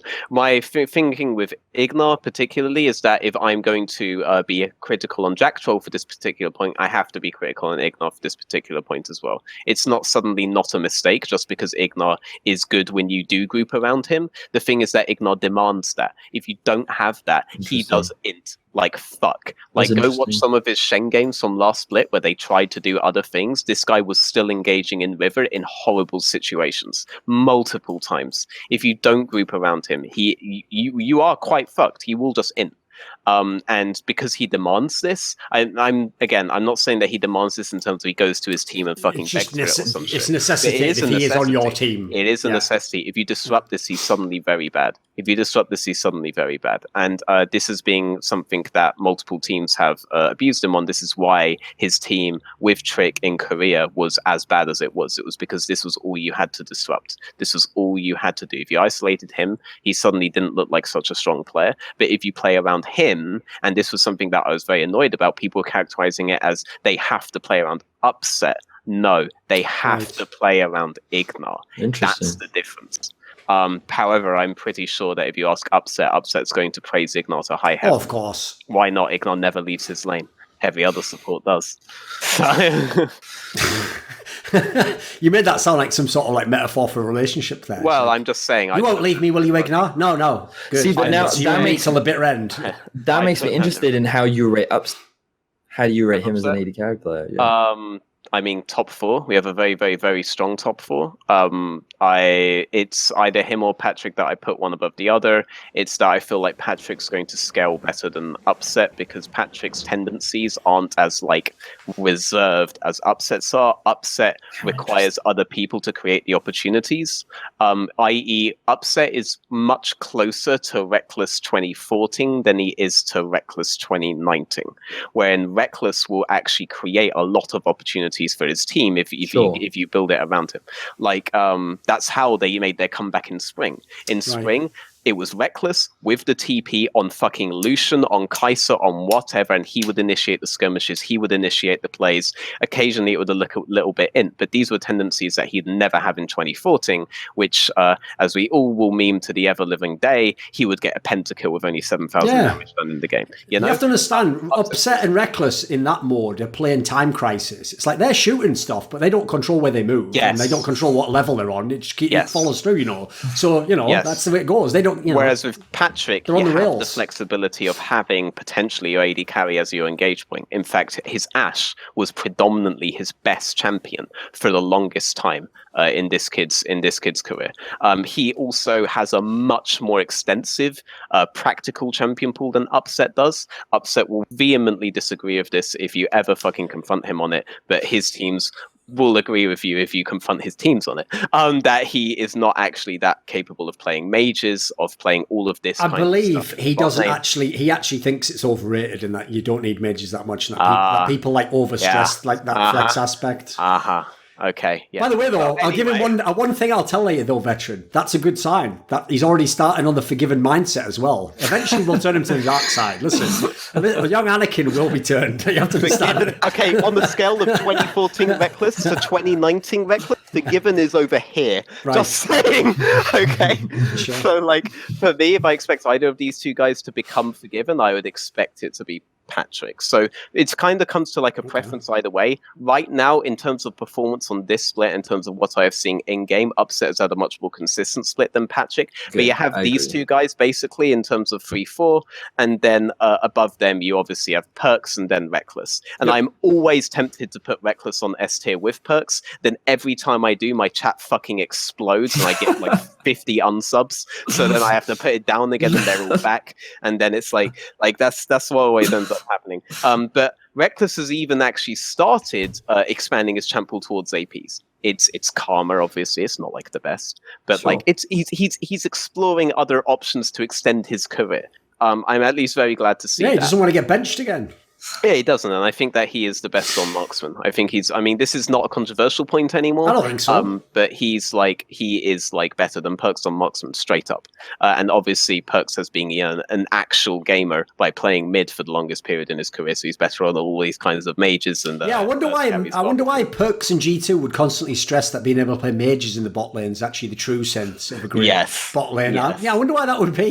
Yeah, exactly. Convenient, isn't it? That's how I rate all of them. I think that as a result, because Upset loves to have these kinds of things set up for him, the fact Ignite is always in his lane and the team plays very heavily around Ignite itself is just all within his favor. So I think it'll be very favorable to that. However, I think the way that Vander plays out the map is better, far better and far superior. But I could also see why Upset would prefer to be playing with Ignite. But Upset is still a kid.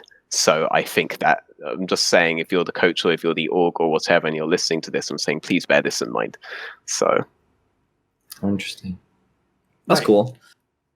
What about, let's just actually go and do the other matchup then. Let's do the Splice versus Rogue one. So as I alluded to earlier, when I thought it was just based on like where you finished in the league, I'd like to see Rogue against either of those other teams. Them against Vitality, them against Schalke. Those are both interesting matchups.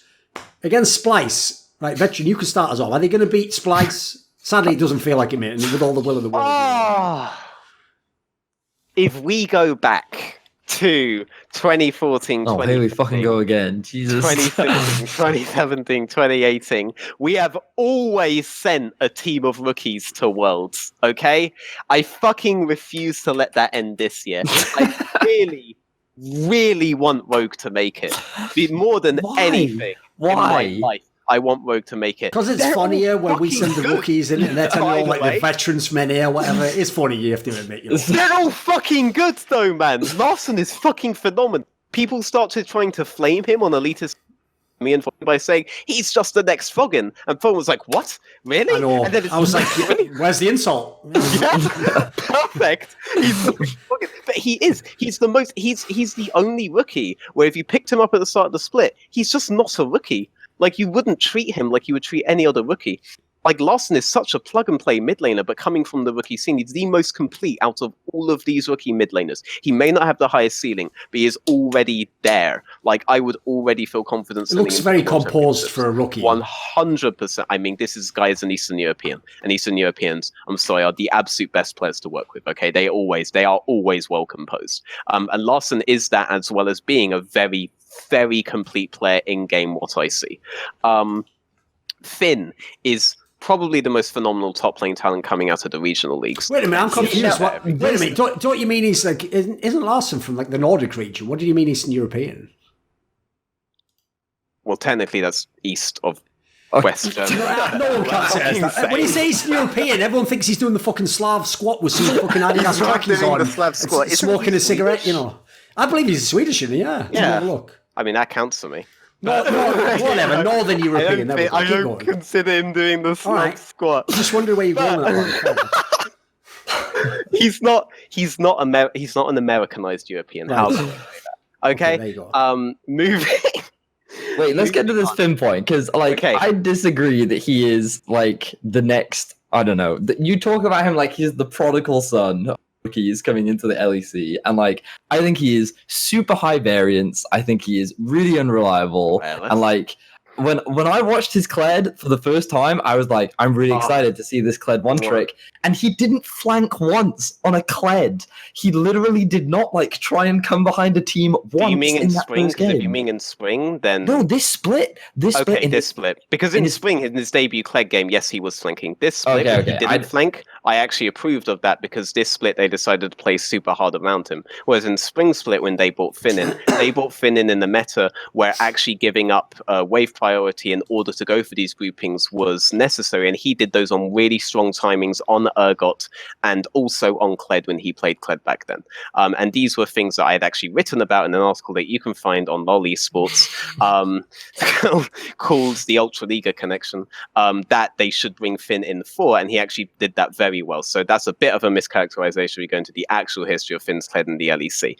Kled this time around, though, is being played in a very top-centric meta, where you should be looking to play very fucking heavily around side lanes and push advantages there. In the first few games that Finn played in LEC this split, he was not doing that properly, and he was still back in the mindset of LEC last split. But then when he got out of that, and when Splice weren't building a composition based around Skarner, he actually was showing like really strong carry performances in side lane. You don't have to be doing the push out both lanes group mid thing that Schalke do every time. That's actually a little bit of a flaw. That's like the textbook thing. And back in 2016, that was revolutionary, but we've moved a little bit beyond that now. Sure. I actually really do like the timings in which he does it. He's no Dan in terms of his timings there, but he's well beyond someone like Dan when it comes to his laning prowess. Like his fucking Kled mechanics are those are fucking beautiful. So just for the record, you also know that he has one of the worst laning stats out of any top laner in our league, right? Yeah, but I actually know what I'm talking about, so I don't have to fall back on that. All right, fair enough. His fucking mechanics and the way that he plays out the lane are fucking brilliant every single time that you watch them. And he's doing this now on multiple champions. The first what would the context be then for why the stats could be bad if he was good then, Veteran? Oh, I mean, he's had games where literally his jungler is being fucking counterpicked. The first times that they were playing really hard around top were literally the first times that they had played hard around top ever, because they had previously been the only team that had stuck with this dogmatic play hard around bot priority style. That was what netted them all their wins on blue side. They were particularly bad in this aspect, and teams realized they were not so good at that. And then you had stuff like Splice that was actually beautifully targeted against their Kled Skarner strat, with a lot of picks that were really horrible to play their Kled Skarner strat into. So that would be why I would assume that the laning stats are down. However, that's not to say that his mechanics aren't insane. His mechanics are insane. The way that he plays out laning phase itself is still really fucking insane. And the way he plays out side lane afterwards, I actually think is appropriate in this meta. I think that the few games where he wasn't playing out like that were actually a mistake and harken back to a different meta and a different time that they shouldn't be playing for. Rogue themselves were not so good at playing around top lane. They've gotten a lot better at it now in a very fast set of time, which makes them actually a very complete team overall. So I'm actually all fucking down on board with their hype train. The big issues with Rogue are that Inspired, whereas he is very good at reacting to the map state, is very bad at his initial plan. And you can rely on him making the wrong initial pathing decisions, but he corrects it beautifully. He doesn't seem to realize that the reason that so many areas on the map are fucked up are because of his immediate plan, but the way that he reacts to all of these fucked up states on the map is really fucking beautiful. And then the big issue is obviously in the AD carry department, but we're still in a top lane solo lane centric meta. So I don't really think that's going to be a huge deal. It could be a huge deal at Worlds though. Vander, on the other hand, is very good with the few instances when they're playing around top, so he's able to get priority with how he fucking uses it. He's very strong in the mid game, which was where he was essentially solo carrying in the Ultra Liga squad last split. He is still able to do that. It's very pick based, and you have to be somewhat of a bad team to fall for it, but most of Europe are bad teams right now. So that he's actually able to pull off this very pick centric mid game strategy very well. There are some teams that just don't have a mid game strategy, like Splice and like Vitality and like teams like this, and those are the teams that he has typically been very fucking good against. They will not break into the top two. There's no chance at all that they will break into the top two. I hold some hope that they will break into the top three, though most of that is wanton hope. Splice, on the other hand, I think actually do excel in the best of 5 scenario, because they have very good plans, and this is a team they have already planned for. And I think if Rogue start throwing new things at them, they will be able to adapt to that over the course of a best of 5 very, very well. And after you have played, 4 different 35-minute long games at them, I think the fact that they are mostly veterans on Splice actually does become a factor. I will also have to say that because their early game plans from Inspired aren't so fucking strong, a lot of the advantages you saw them get, particularly this weekend, were in the form of collapses from Larson, the Froggen, which people will like to characterize does not leave his fucking lane, actually collapsing on overextensions by Origen. He was very fucking critical all throughout that game. But these are reactions to misplays. Yes. So they are gated by this. However, the team that is looking to go to Worlds, which is Splice, are also a team that react to misplays as the fundamental core of everything after the first 5 minutes. And as a result, there is a place for a team like that to make it there. There is actually a place for that. They could beat Splice. I imagine it will be actually pretty close. I want them to. I want them to make it to the World Championships, obviously. Are they out of the gauntlet if they lose to Splice? Who, Rogue? Yeah, Rogue. Yeah. It was Okay. if Schalke finishes top 3. So because Rogue have no point. So because we changed how our gauntlet works, Yeah. one less team goes into the gauntlet, right? Mhm. So because Origin finished second, they sit at 70 points. Fnatic sit at 50, and then Splice sit at 30, whereas Rogue and Schalke are at 0. Oh, 0. Wait a minute. There's one less team in the gauntlet now? Yeah, Yeah. because now 2 plays 3 to determine who is actually our second seed. Oh, and it doesn't who's our just go third. on points overall. Nope. No. So Right. so now 2 plays 3. I actually like that change, by the way, because it means you still, like, first of all, you still got a good chance to go. You're not out. But it means that if you just got loads of your points from being super good in spring and then, like, fucked up the summer, Yes. you don't go and be a weak team. So I kind of like that to some degree. I think there's a logic to that. So I'm actually quite proud of it because I helped. What was it? Proposing? Yeah, okay. I proposed it because I was like, hey, so do you remember when 100 Thieves went to Worlds as the second seed? Is there any way we can avoid that? He went straight for the example, not the abstract or anything, actually. He just went straight to the example. Did you enjoy watching 100 Thieves at Worlds? No, of course not. Well, here's how we stop that. Right. We're on board. Yeah. So I was like, can we find a way in order to, so that we have the second best team and the third best team, so that we have. And they get a chance to prove it anyway. They can still win the match and then. Yeah, 100%. Yeah, I like that change. Right? It's a good one. So, but the payoff is that we lose a team in the gauntlet. So you have 2 versus 3, and then you have 2 other teams that qualify on points. Because Origin have 70 right now, they fall somewhere in there. And they're guaranteed to make it, as far as I can tell. Yeah, the only situation on is Gamepedia, if they have it looks like they're locked in with the green or whatever the fuck that is.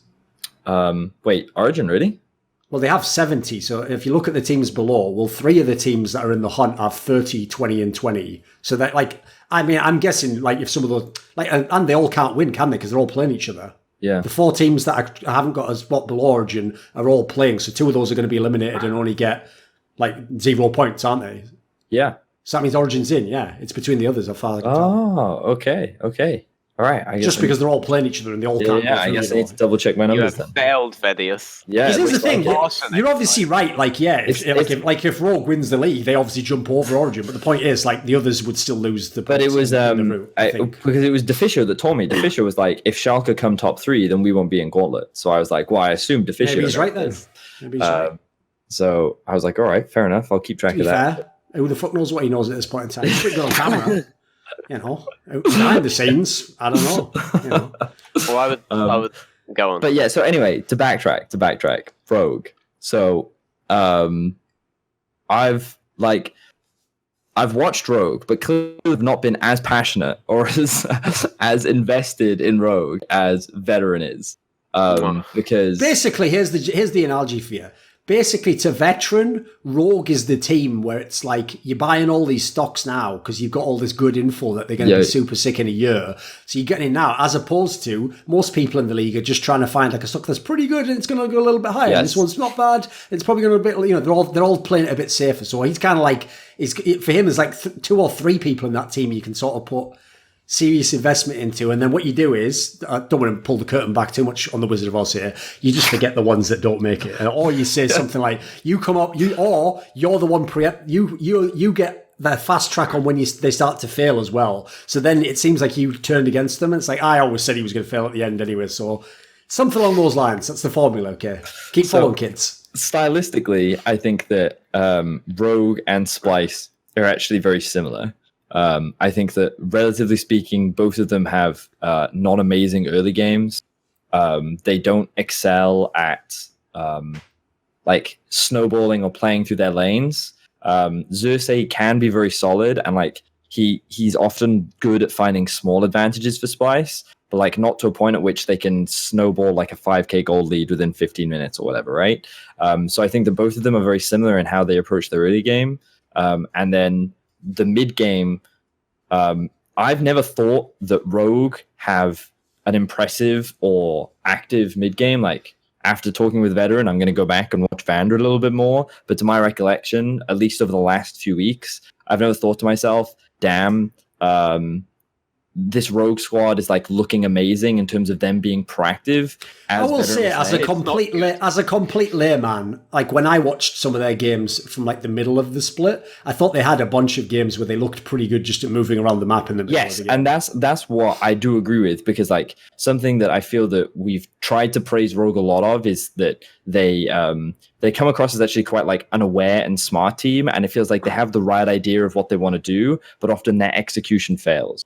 Right, which is a bit of a it's a bit of a shit way of explaining it, because we're not talking exactly about how they fail or why they fail. We're just saying that more often than not, they have the right idea behind what they want to do, but then when they actually try to do it, it tends to falter. And I feel like that with regards to Splice, it's really easy to identify a lot of their mid game issues, whereas for Rogue, it doesn't feel like the same can be said. So, like, I definitely need to like study them more, because by how passionate Veteran is, it feels like that there is more to this team than perhaps meets the eye. Or he's just a massive fanboy, and as someone that used to work with Vander, he sees something that the rest of us can't see. So I have to clarify, because I guess I said it too tactfully. The way they played mid game is actually shit. But okay, good. With shit mid games that they will actually like prey on really easily. Like, thinking about mid game in terms of making picks on bouncing waves is not. That's how they do it, but it's not actually the right way to think about mid. Oh, so you mean like when Inspired runs the lane and will like, because something he used to do a lot of was when like tier 1 was taken in a side lane, he would actually run through the lane behind Prophet, and then the moment someone pushes, like they kill, right? Yeah. Setting up those kinds of things is what they do really well, and Vander is a huge part of that. That's how they accelerated the game in Ultra Liga. That wasn't really a good way to do it. But that is the way that they do it. The thing is that they are having direction in the mid game in a time where multiple teams, including a team that could fucking make it to the World Championships, have no direction in their mid game. So they at least have some semblance of a plan. And if you fuck up, and if you are the kind of team that is like AFKing in that part of the game, they can actually abuse you. Yeah, that's fair. That's how I'm characterizing it. Like I don't think it's a good way to play mid game, but it's the way that's working for them. And I think that right now there is a place for a team that doesn't have a strong mid game or conceptually a good mid game, but can actually do something at that stage of the game versus others. Yeah, that's fair. Do you think that Rogue will beat Splice, Veteran? No, but I really want them to. Because I always used to ask you that question, which is that like it's actually totally fair on both sides, which is like we often are very critical of Splice because they have just gaping flaws as a team, and they have issues that are very, very apparent and often don't change seemingly. But at the same time, when you win as many games as they have in both splits, you have to ask yourself, like, if it's that apparent, why is no one able to stop it? I don't ask that anymore in the summer. I've seen the way the last 6 weeks went and all the teams below them. Like, makes perfect sense now as to why none of those teams can stop it. But at the same time, they're still like.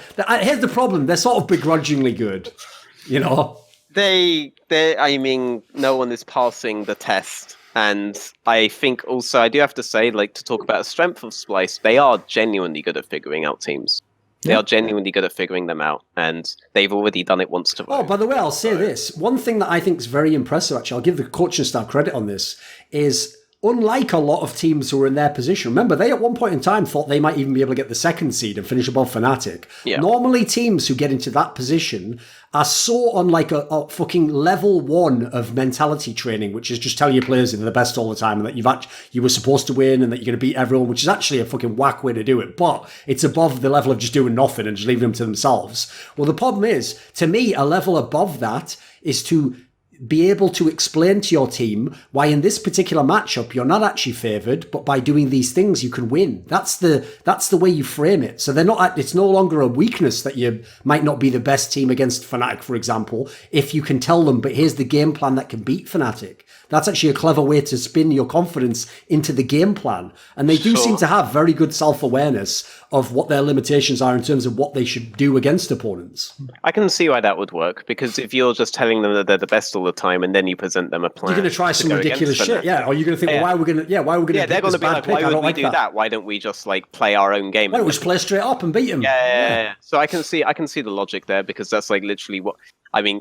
We love Forgiven. I love Forgiven. But if you present Forgiven the game plan specifically tailored to the enemy team, he'll be like, no, we play our own game and we play it the best we can, and that will be it. So it's like, we just stop telling Forgiven our plans eventually. It's like, oh, the draft just went this way, you know? The Yamato Cannon of Eddie Carey. You might start calling him just to annoy him. He gave some 6 speeches. Actually, Forgiven's given some 6 speeches in this time. There's always a Forgiven portion of the show. I'm sorry, everyone watching, but he has actually legit given... No, everyone, if you want to see something, because I requested it on Summon Insight, go to my Instagram now, and I've put up an awesome picture. It's one of those motivational quotes. Yeah. And it's Forgiven's great quote video, so you either try to be the best or go suck a cock. But in the background, someone's put this really like blue ambience seeped Buddha face, like a giant Buddha sculpt, because I wanted for the contrast to be utterly ridiculous. You know? Like the idea that like it's a motivational poster, but it's like that, the Buddha behind us. So it's ridiculous, don't worry. It's absolutely ludicrous, but... My God. Those words will live throughout history. You have to understand. I do think, though, that to Splice's absolute credit, the reason why Splice do this, like, okay, when Splice figure out a team, they don't figure out a team and destroy them. What they do is they figure out a team, they match what they do in the early game, and that disables them. So now that team can't actually snowball on them. And as a result, the game gets to 35 minutes, and to the point where their overgrouping can be the difference maker that gives them the team fight that wins the game. Eventually, grouping's the right decision if you wait long enough, right? Yeah, eventually. So, like, but they don't destroy the team; they disable it, and I really love that. They like slow that team down so fucking much with what they do against them. Like the composition they did against Rogue the last time they played against them, for example. They had Gangplank, they had Gragas, they had a bunch of they had Corki, they had a bunch of champions that could either build QSS or that could disengage very easily versus the Skarner without fucking up their build path in any way, shape, or form. And then Skarner would always go topside, and then when 6 hit, Kled would just press R, Skarner would just roll over with Kled and press R as well, but that was useless because they were doing it against a fucking Gangplank, and their jungle matchup was very good at disengaging at that particular point, and they made sure that they were there at the appropriate points when they knew Kled was looking to do this, they knew Skarner was looking to do this because they're doing it before. They didn't do that and then 5-man collapse on them and get tempo and trade sides and blah, blah, blah. No. They just were there, and they stopped them doing it. And then they went off and did their own thing again. But then they would be there again. Then they go off and do their own thing again. They just they disable you. They don't destroy you, they disable. It's so fucking cancer annoying because you can't do what you want to do. And then Splice time hits again, and you're like, how? They're not even doing anything! So basically, their analogy for this one then, Veteran, is, I always give that analogy of you don't have to be the fastest guy, you just have to be if you run away from a lion, you don't have to be the fastest guy. You just have to be the guy who's not. What they do is just try and like slow that, pull on his coat, trip him up, say stuff like, "Oh, you think he's gaining on you?" You know, and just all they need is a chance. Just give us a chance. Yeah, it's like that. So what? Go on. I think that has been the case for Splice for a long time, but I will also say that this split specifically, Humanoid has brought something different to the team. No, and so I characterize Humanoid to having similar aspects to what Caps had. Now, I'm not sitting here saying that he's the next Caps, right? Please don't quote me and say that. What I am saying is that he is a variable that seems to be confident in his own ability and will play for himself. And sometimes that is bad and it costs his team, but other times it's game changing and is a huge influence in how like it can turn a dynamic into a way more favorable situation for Splice. So I feel like that this is not the type of mid laner that Splice have ever really had before. And while in some instances it caused problems, it also creates a lot of cool opportunities. And like I think that the development that Humanoid has made this split in like being a lot more confident in his own abilities and willing to take these gambles has elevated him a lot more in the split and like in Splice as well. And I think that he has contributed a lot to their success, and he's turned around a lot of situations that should have in theory been a lot worse for Splice. So that's actually why, fun fact, right now I haven't locked this in yet, but he is actually my number 3 for MVP right now. Ooh, I'm down for that. I mean, to be fair, here's the thing. Yeah, someone from Splice must at least vaguely be in contention, right? Look how many games they've fucking won. For sure. And to be fair, as long as it isn't Kobe, we don't have to be rude to you. So, anyway, you clearly hadn't listened for in stock market speech. That was the time to say that he is the next Caps, and then in now it's high enough. Because here's the thing: part of the secret of doing it right is it's a bit like being a guy who tells you what to invest in. You know, if you really think that this one's going to come through, even if it doesn't go up now, you've got to explain to them the reasons why it hasn't gone up. It's still going to. So what you do is, even if he doesn't become the next Caps next split, now you just start explaining how he's limited by or gated, I believe would be the term, by the shot calling style of that makes sense. Of like Cersei and to some degree what Vizicachi does, and and that's like not opening it up. So see, this is what you do: you build up the narrative. So that makes sense. That's smart. Until he's unleashed one day, and then you're like, I was there 2 years before. 2019, I was there. Yeah. I give you pro tip now. If you just said like Caps like right now, then when the stock looks definite, then you can all in later and say that he's that's also smart. Yeah. Like I said this years ago, by the way. All right, let's edit this, and then we could edit this. Yeah. But anyway, the Caps-like tendencies of Humanoid don't actually just stop at his mechanical prowess in lane. He actually has one big issue right now, which I think is the side lane. I actually think that he's very Caps-like in both these regards. Caps was not actually that good at side lane when he initially came in, though he was a mechanical beast, and that has extended to Humanoid. I really do like using the example on stream of showing how Humanoid plays out side lane situations and then showing how NateDOhDoubleG plays out the same side lane situations, because this way I get to temper people a little bit on Humanoid so he can be a bit more sober in that regard and where he needs to develop, and at the same time show everybody how wrong they are about NateDOhDoubleG, because NateDOhDoubleG is still actually fucking phenomenal in a lot of aspects of the game, and side laning is one that I believe he's still the absolute best at in Europe. So I do agree with putting him as like a potential MVP candidate.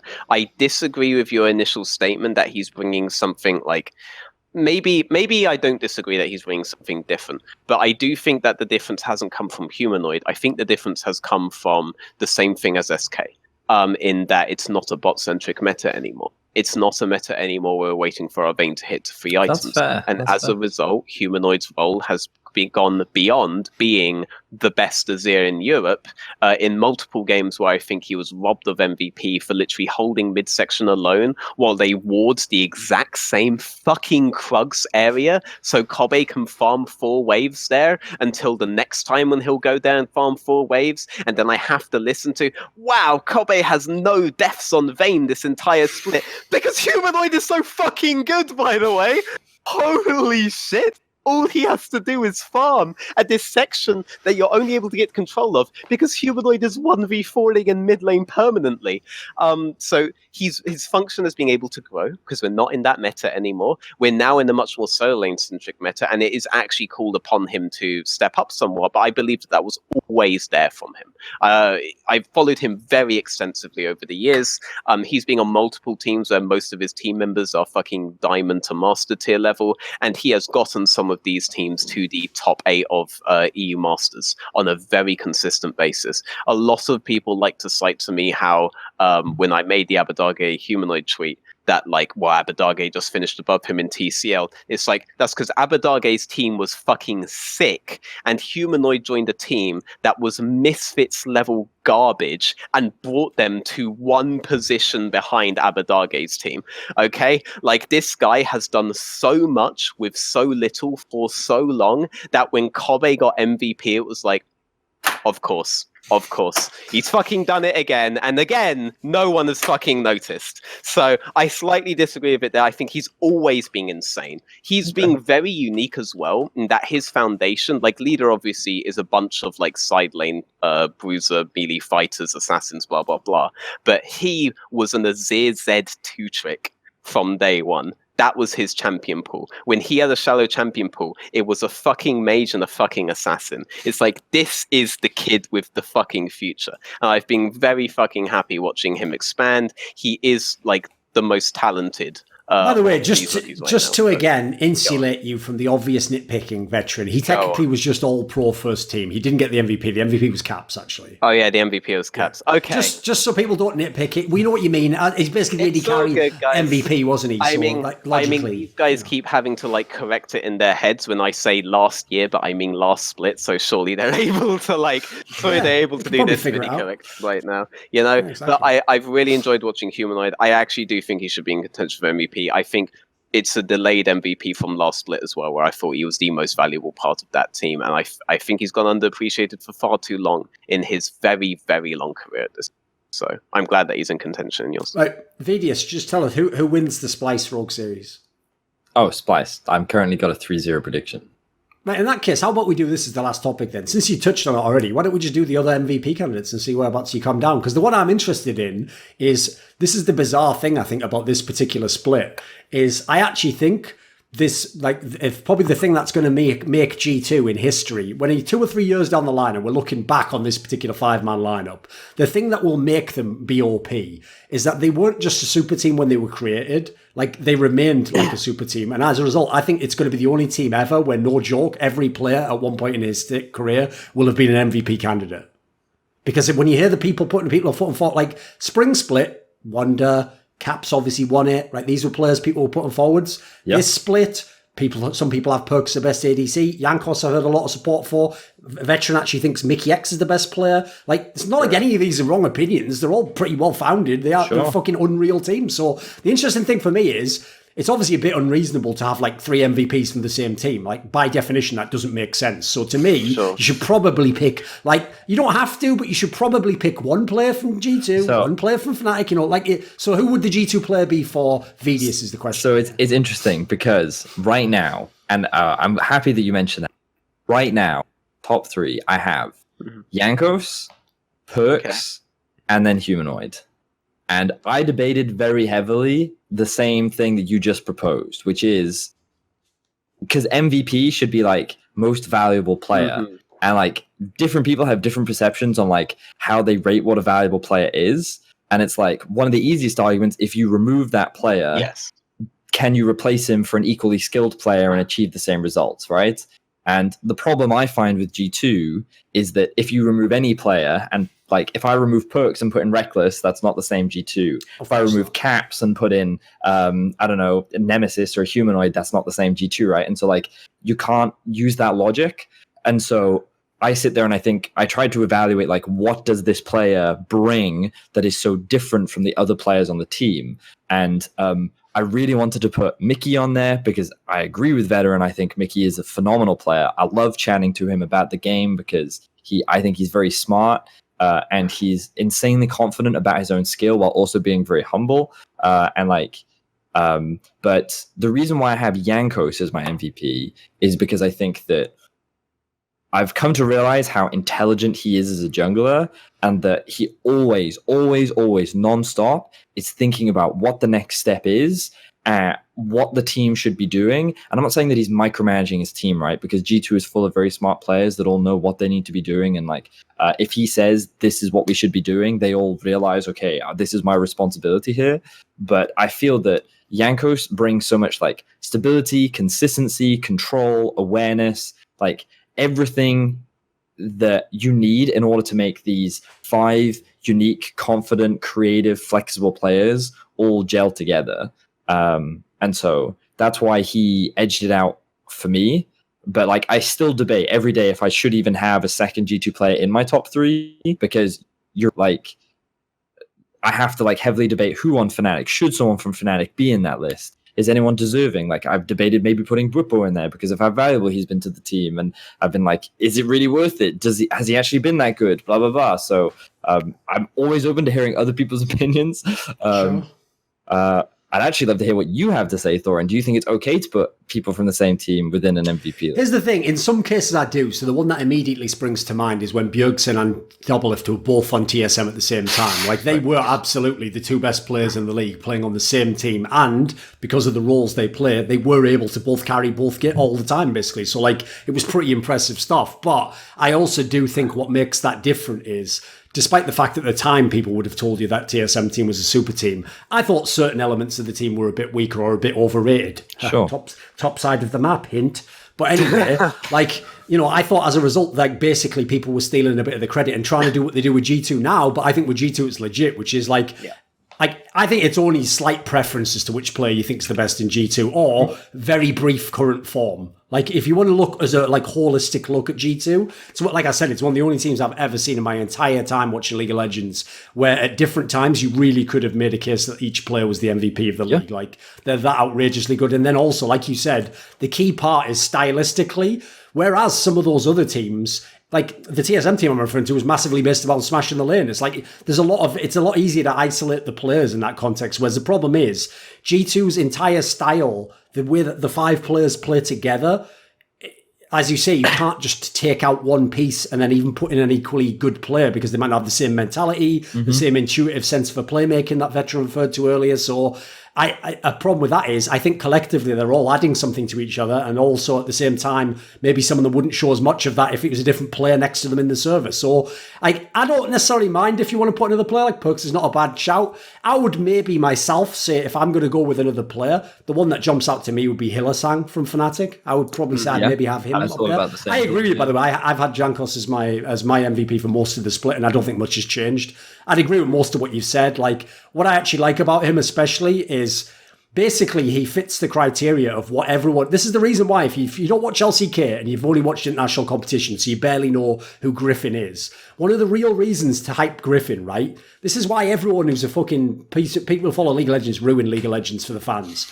Because all the analysts and all the fans were telling you when Griffin was like unbeatable, oh, it's another super team. Look, they're all so sick. Viper's a squad-like player with the majors and Trophy's the next faker. It's like, mate, just watch the jungler. Like, Tarzan in Griffin was not only like the best brain jungler, he also was the best mechanical jungler and had like unlimited champion pool if he wanted to, basically, and was godlike at team fighting and it's like, what the fuck do you want at this point in time? Like, what's he supposed to do as well? Like, take over someone else's keyboard, fucking micro that so that he can combine the lane gank? Like, you know, to me, Jankos is actually in Europe ascended to that level. Like, he's not only, as you're saying, like, he's nailed now his mental game of where he is and what he's going to do. Crucially, what's interesting is Vedius. I think the story that Grabs told is a great example of this. It's not that he's like the primary shot caller, he's telling them all what to do. It's like a mixture. It's like he's telling them what he wants to do and what they should do next. But then he also takes into account their natural tendencies. So Grabs had a great anecdote he told where Jankos basically told Caps, like, I'm going to path like your way in like a minute and we can go in. And then as he's saying that, he just like before Caps even does it, he starts pathing anyway earlier than he said, because Caps then just has one of those moments where, like, you know, every single champion to Caps is fucking Lee Sin and he goes down on every queue. So it's like he looked at the state and he was like, actually, this motherfucker's just going to go in anyway. But he didn't need to tell him, like, don't do it. Stuff like he's just like, right, you know what, I'll just go there, isn't it? So I think the guys do it. He combined it all. He's got the most insane mechanics for a jungler you're going to see in fucking Europe, at least. He always was someone who had mad skills. He's got a pretty nice champion pool now. He's got no issues there whatsoever. Doesn't seem to have any of the choking issues anymore, if those ever indeed existed. I think they did to some degree, but they're probably overplayed. And to be fair, he did play in a lot of teams where everyone else had the choking stigma. So, like, everyone can't be a choker combined, can they? So, like, I personally would have Jankos number one. Hylissang, not a bad one. I don't mind the humanoid pick. I'm not sure where I'd go after number one, really. For me, since, with what I just said, I would just give it to Jankos. But yeah, that's fair. What about you, Veteran? Who are you putting as your picks? Because Mickey X must be number one, right? You did say he was the best player in the world about 2 weeks ago. Okay, so I'll address that first. So, do you remember last split how I was saying Cabochard is my MVP pick, but at the same time I didn't think Cabochard was the best player in Europe? Because for me, MVP is always a proportional thing. It is most valuable player. Yeah, for sure. Player can this team not survive without kind of deal. And if you removed Cabochard from Vitality, they completely collapsed last split. That guy did almost everything for them last split when they were doing really, really fucking well. So for me, he was the most valuable player in the entire league. Whereas with G2, the credentials are much more of a share. So this gets on to my second three. We name a lot of junglers and supports now when we're talking about this, and I think that talks about the strength of a lot of the rosters that we are speaking of. There's a concept I've been going over a lot on stream of the difference between a foundational carry role and a carry role. And the problem with support and jungle is that they aren't foundational carry roles. Sure. So the jungler can see. I usually just say matchups. traditional, but it's the same concept, yeah. Sort of. I mean, like this is why I don't say that, because then people will think, oh, because they're like supportive. It's like I need the implication to come through. It's like when you're a jungler, you come in and you see the map state in terms of the matchups, right? So you see, like, maybe it's like Karma versus Riven top, like you can apply it to your Soka games. It's like Karma versus Riven top, right? Or some shit like that. And then bot lane, you're fucking like Braum, I don't know, Braum Kaiser versus fucking Caitlyn Jan or some shit, right? So you're like, okay, I'm gonna path bot to top because my top lane is going to have priority, so I have a lot more freedom to do stuff around there. My bot camps are going to be very vulnerable because their bot lane is going to have priority, so I'm going to do my bot camps, then I'm going to go top side, then I could gank mid, I could lane gank top, I could invade because my top will have priority, blah, blah, blah. That's your plan as a jungler. That's how you will carry the game, is by executing that plan.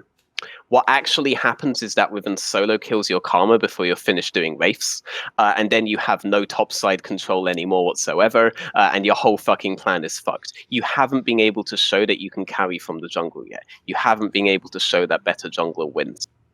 The reason why, when it comes to these top teams, that we always cite jungle and support is because those are the only times when they have the foundational carries, like Wonder, Caps, Perks, like Alfari. That enables them to do what you're saying. That enables them to do the carry. That enables the better jungler to win. That enables all this stuff. When we see Humanoid, we see that a lot of the foundational carry things come out from him. He can be a foundational carry. He can set up and enable his jungler to do so much, but Splice just don't do so much with it, which is why Humanoid seems so fucking important and integral to them, because the jungler and the support are bouncing off of that to carry the game.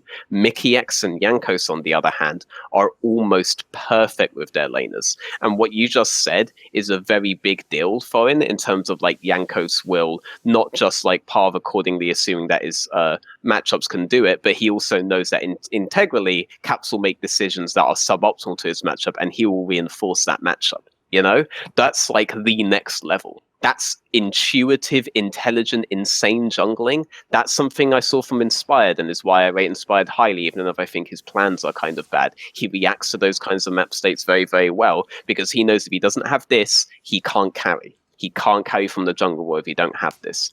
But you can't do this for all three lanes all the time. I think Mickey X is the best player in Europe. However, I think Mickey X is only able to be this way because Jankos is so fucking intuitive in that regard as well. It's like only obvious now that Mickey X is so good, and Mickey X has all these opportunities on the map because the foundational carries are there, but they're also repeatedly reinforced by Jankos. Jankos opens these opportunities for himself. It's impossible if he had two bad lanes that he'd be able to do it. It's impossible if he had two lanes that were repeatedly trying to all in all the fucking time that he'd be able to do it. But he's able to plug in the holes that are there right now, and he does it every time. So even though I do still think Mickey X is the best player in the world, I think Jankos is the MVP of G2 100%. To continue the thoughts, as you mentioned, obviously the premise here is just like with jungle, Mickey X himself couldn't do what he's doing as much without Jankos. Without Jankos. Right. Yes, exactly. Hylissang. What I like about that though, Veteran, you should make a whole video on this. You should make a video and it's called "Better Jungle Wins." If you already have the best, laners, because it'll sound stupid. Fans will think it's stupid, right? But it's actually a great point when you make it like that, because the point is, a better jungle doesn't matter on the level 99% of people are playing it, because they're doing it all on flawed teams where they're just being like, "Well, you should have done the game," because they don't know what the game state was like. Whereas the point here is, the only people who should even be saying that is like Fnatic versus fucking G2 or something, isn't it? Yes, I mean, this was one of like the first talks I had on stream when I started streaming, and I really regret not just like clipping that and putting on my fucking YouTube channel, because now it's like erased. But like that was a response too, because every solo queue, high-elo solo queue guy was just typing "better jungler wins" over and over again on Twitter, and all these idiots started playing jungle in their gold elo games, thinking that's how you 100% carry. It's like, no, play mid lane, you fucking idiot. But anyway, like onto the actual point. On the same logic, Hylissang has to be MVP of Fnatic, because he does what Jankos does for G2, but for Fnatic, and in doing so, enables himself at the same fucking time, because his jungler is not capable of doing these things. Hylissang is the one that is performing this function. Mikyx doesn't have to do it for G2. Maybe he can. I don't know if he can or if he can't, because he's never had to. This wasn't the flaw that was on the Misfits roster from beforehand, and his jungler before that was trashy. So I've never had to see him have to do this, but I've seen Hylissang have to do this, and he does it, and he enables himself in doing so. It's actually incredible. So he has to be the MVP for Fnatic. And then for Splice, it has to be Humanoid, because I've already like touched on that 5 billion times. I don't really have to repeat myself there. Out of all of these guys, I think the single most valuable player in Europe, as a result, Hylissang, isn't it? Yeah, is Hylissang. I'll put it this way, like this is one of the areas for every award, Coach of the Split, MVP, like if you can ever set it up like that. So a great example would actually be, I'll use NA for a second. If you wanted to vote for Coach of the Split in NA, now the person who did win it was Kane from Team Liquid, but the obvious other candidate was Weldon, because CLG started with all these pieces that didn't look like a team that could be a contender and finished second in the league. Well, almost. They actually finished third overall, but they almost were second. Right? In that world, really what you're contrasting there, again, is just the philosophy, right? Do you go with who made more out of less, or do you go with, one of the areas, same way that I don't mind the G2 players winning. Yeah, they had better players with them, but they also then still did a fuck lot with that. Like, as much as anyone could say, what would happen if you took those players out? Well, they might be number 2. There you go. They might not be number 1 still, or they might be number 1 by a small margin. You know what I mean? Like, so I don't mind one of those ones. I feel like it's splitting hairs. I don't mind if someone goes either way. Like, if it's Hylissang, I think I'd be very well deserved. If it's Jankos, also very well deserved for different reasons. So last thing that I want to say on that is that is why I always want to put this guy S tier, because who has to be the foundational carry if Hylissang is able to do all this, and who is every time? It's Reckless. Perks doesn't have to do that for Mikyx, because Jankos gets to fix the whole fucking map state for Mickey. They're clearly the 2 best players in Fnatic, aren't we? Yeah, they are clearly, and that's such an impressive and undervalued thing about Reckless right now. But Hylissang ultimately does so much that no one else has to do, and I don't really believe most of them can do. So, yeah, there you go. That's it. I think Hylissang is the MVP. I'm glad I literally only just decided who the MVP was. Like, I had to go through the whole fucking logic stream in my head, because I wasn't really prepared for that question. So I'm glad. I'm really set on that, though. Hylissang's the most valuable player in Europe.